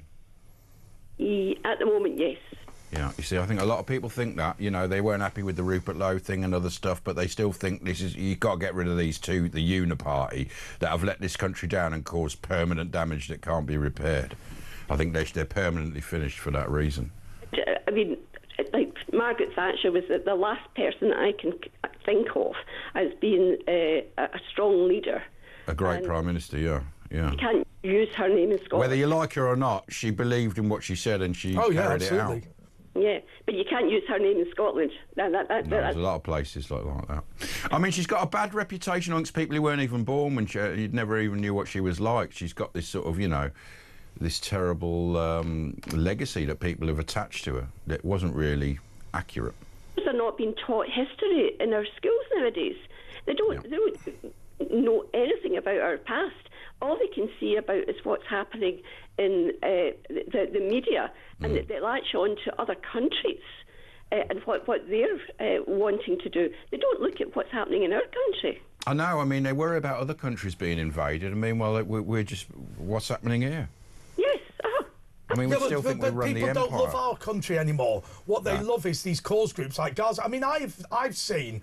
and I've got no dog in the hunt in Gaza, right? You know, in fact, if anything, I'm very worried about the Gazan people because the way their governments exploit them. But I have listened, even on this channel, to the almost universal stupidity of the people who claim that they're supporting Gaza. They've got no interest in really trying to solve the systemic problems. They just want to gob off about Jews. Well, yeah, exactly. I mean, they don't care about Sudan. They don't care about, you know, the Congo. All the millions and millions of people being killed. It's only Israel and Gaza, and there's, you know, we know why that is. There's no idea of the history of why we've got to this situation. They're just looking at what's happening in the present, and they just take one side or the other. They don't listen to they don't realise what's happened in the past. Absolutely. Okay, thank you so much, Max. Oh, by the way, are you well now? No, I'm still going through my cancer battle. Okay, well, we wish you luck, and we will wish you well, man. You'll be in our prayers, obviously. Yeah. Heather is in Gavan. I think that's an excellent point. But the thing is, right, sorry, before we go to Heather in Gavan, that is an important point from Max. But at the end of the day, even though there's important points to make, even though you don't want to only talk about the illness, it's such a momentous day to be here at James Whale's de facto retirement. Well, yeah, I mean, it was just a great interview, and it was great to see James. And if it is his final interview, yeah, it's very momentous. Yeah, of course. What we're all hoping, we're still hoping for a miracle, obviously. He might be here next Friday as well, so he's penciled in for next Friday to be on the show. So Heather is in Gavan. Heather, you are on talk. Well, that James Whale is a conviction disc-jockey. He speaks with his mind. When he was working at Radio Studios back in 1980s, he was the first person to combine both radio and TV. Rubbish fire, always rubbish line. Yeah, Heather, Heather, we're going to have to leave it there. We can't hear you. Yeah. Karen is in Stirling. Karen, you talk. Yeah. Oh, hello there, you Steve. That's a good phone. How are you, Karen? Aye, all right. Yeah, all right. You before. Yeah, man. I just want to say I've watched James's interview with Nigel 3 times. I watched it first thing this morning. Yeah. Before midday. Tears running down my face with sadness and joy because he's so much loved, James, and nobody will ever fill that man's shoes. Correct. Yeah. Nobody. Correct. Yeah. I mean, I have to say, it's particularly difficult for me sitting here filling in when he's not there, but it's nice that the audience have been at least vaguely charitable. But we do get messages in going, you're nowhere near as good as James. Well, you're never going to be. He is a legend. Oh, but... no, I mean, everybody's different, but nobody will ever fill that man's shoes, never in a million years. No. When did you first start, Karen? Just a matter of interest. When did you start listening to James Whale? Oh, 1987. Whoa! Where was that? What were you listening to him on? It was on STV. It was a James Whale radio show. It used to come on before. Oh, you mean on the Friday night? Yeah. Aye. That's where I used to watch him. I think it was around then, 87, 88. I think it was a bit later, 89. And I used to watch his show about till 1 in the morning, and I'd get in the car and drive up to London a lot of times. So I'd always make sure I watched that show, and then I ended up working with him. That's right. You worked for him for a while, didn't you? Well, I didn't work for him. Or he would have sacked me. Yeah. He tried. He's probably sacked me about 1,000 times, but he never employed me in the first place. So. Oh, you used to a brilliant together, like you and Thanks, Karen. All right, well, cheers for that, Let's Karen. Go to Tim in Portsmouth. Tim, you're on talk. Hello, first time I've got on. It's been brilliant. All right, Tim. I just want to say, nice to talk to you. I just want to say about James and Kenny earlier was saying he's going to go to hell. That's not the way it works, basically. James has been straight down the line for all the time I've ever listened to him. He's been spot on, so you don't go to hell for that. It's fair to say, Tim, that comment hasn't gone down brilliantly with people texting in, but... I'm not surprised. I'm honestly not surprised. I listen all the time to you guys, everyone, all the time. I've only tried to ring a few times in the past.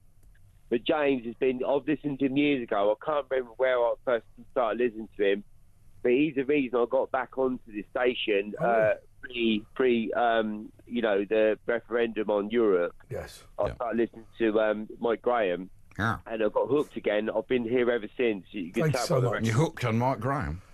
Yeah, well, it's a powerful drug. Really, all of you, really. You Ash, with James, were just brilliant, honestly, and you two together now are just perfect. Yeah, it's been. I will say this entirely honestly. I've always felt incredibly sorry for Asher, and I'll tell you the reason. I mean, he's not somebody that you need to pity. You never mentioned that before. But at the end of the day, remember what's happened. His partner in crime has fallen ill, and then this bloke has just shown up to come in. Now you put it like that. That's pretty difficult. I feel for Ash because Ash has been like you two were like the perfect couple, if you know what I mean. Batman and Robin, isn't it? I was the Batman, yeah. So when all these people talk to you and they come out of what's happening now and you might not have long to live, I feel for you so much. Thanks, Tim. But it's James, really. Partner, yeah. And you don't really show that, but I can feel it, and you just hold it really well. So I do feel for you, Ash, as well. Thank you, Tim. Sorry. Honestly, I feel for you, and I'm so glad I got through tonight to talk to you. It's just an honour. Well, it's great to hear from you for the first time, and don't do it again soon. And also, just to be clear, I mean, the fact that James is looking forward to coming on next week is keeping him going, Yeah, so he should be on next week. Sorry, you were going to do... I was just going to say Dave in Oxfordshire. Hi, Dave. Hi, mate. How you going? Yeah, man. What do you want to talk about, Dave? First time I've listened to this station. I usually listen in the morning to Mark Graham. Yeah. Mike Graham, not Mark. Yeah. It's basically my dad had cancer. He got through it. Excellent. Yeah. I know James is going through it, so fingers crossed there. Like the last call, I know him from the old days, but I didn't even know he was on this radio station, to be fair, because I don't listen to this late. I'm normally asleep. But I'm on a call out, so I get to listen to you two. Great. Are you on the M40, Dave? No, I'm not. What are you doing at this time of night? Very suspicious. Why are you driving around at 1 in the morning? Somebody's ripped the doors off in the supermarket. I can't mention. I got to go. Oh, so you're going to go and do some looting? Wow, it's not in Luton, no. Oh, it's not in No looting. I know. Well, that'd be the M1, wouldn't it? Nice one, Dave. Exactly. So you're working all night, are you? No, let's just basically take the door off and do it in the morning. You're on call. You're on call. He's just going to nail. He's just going to nail a piece of wood on. He's on overtime. These are metal door frames. It's a bit more complex. Oh, it's going to cost them. That is. That's going to cost them. Yeah. Oh no, I get paid for set rate. A bit more for being out late, but. So are you in the van? Are you? You in a sort of big van with all tools in? It's got loads of tools in the van. Do you worry about it being nicked? I see people's vans being nicked.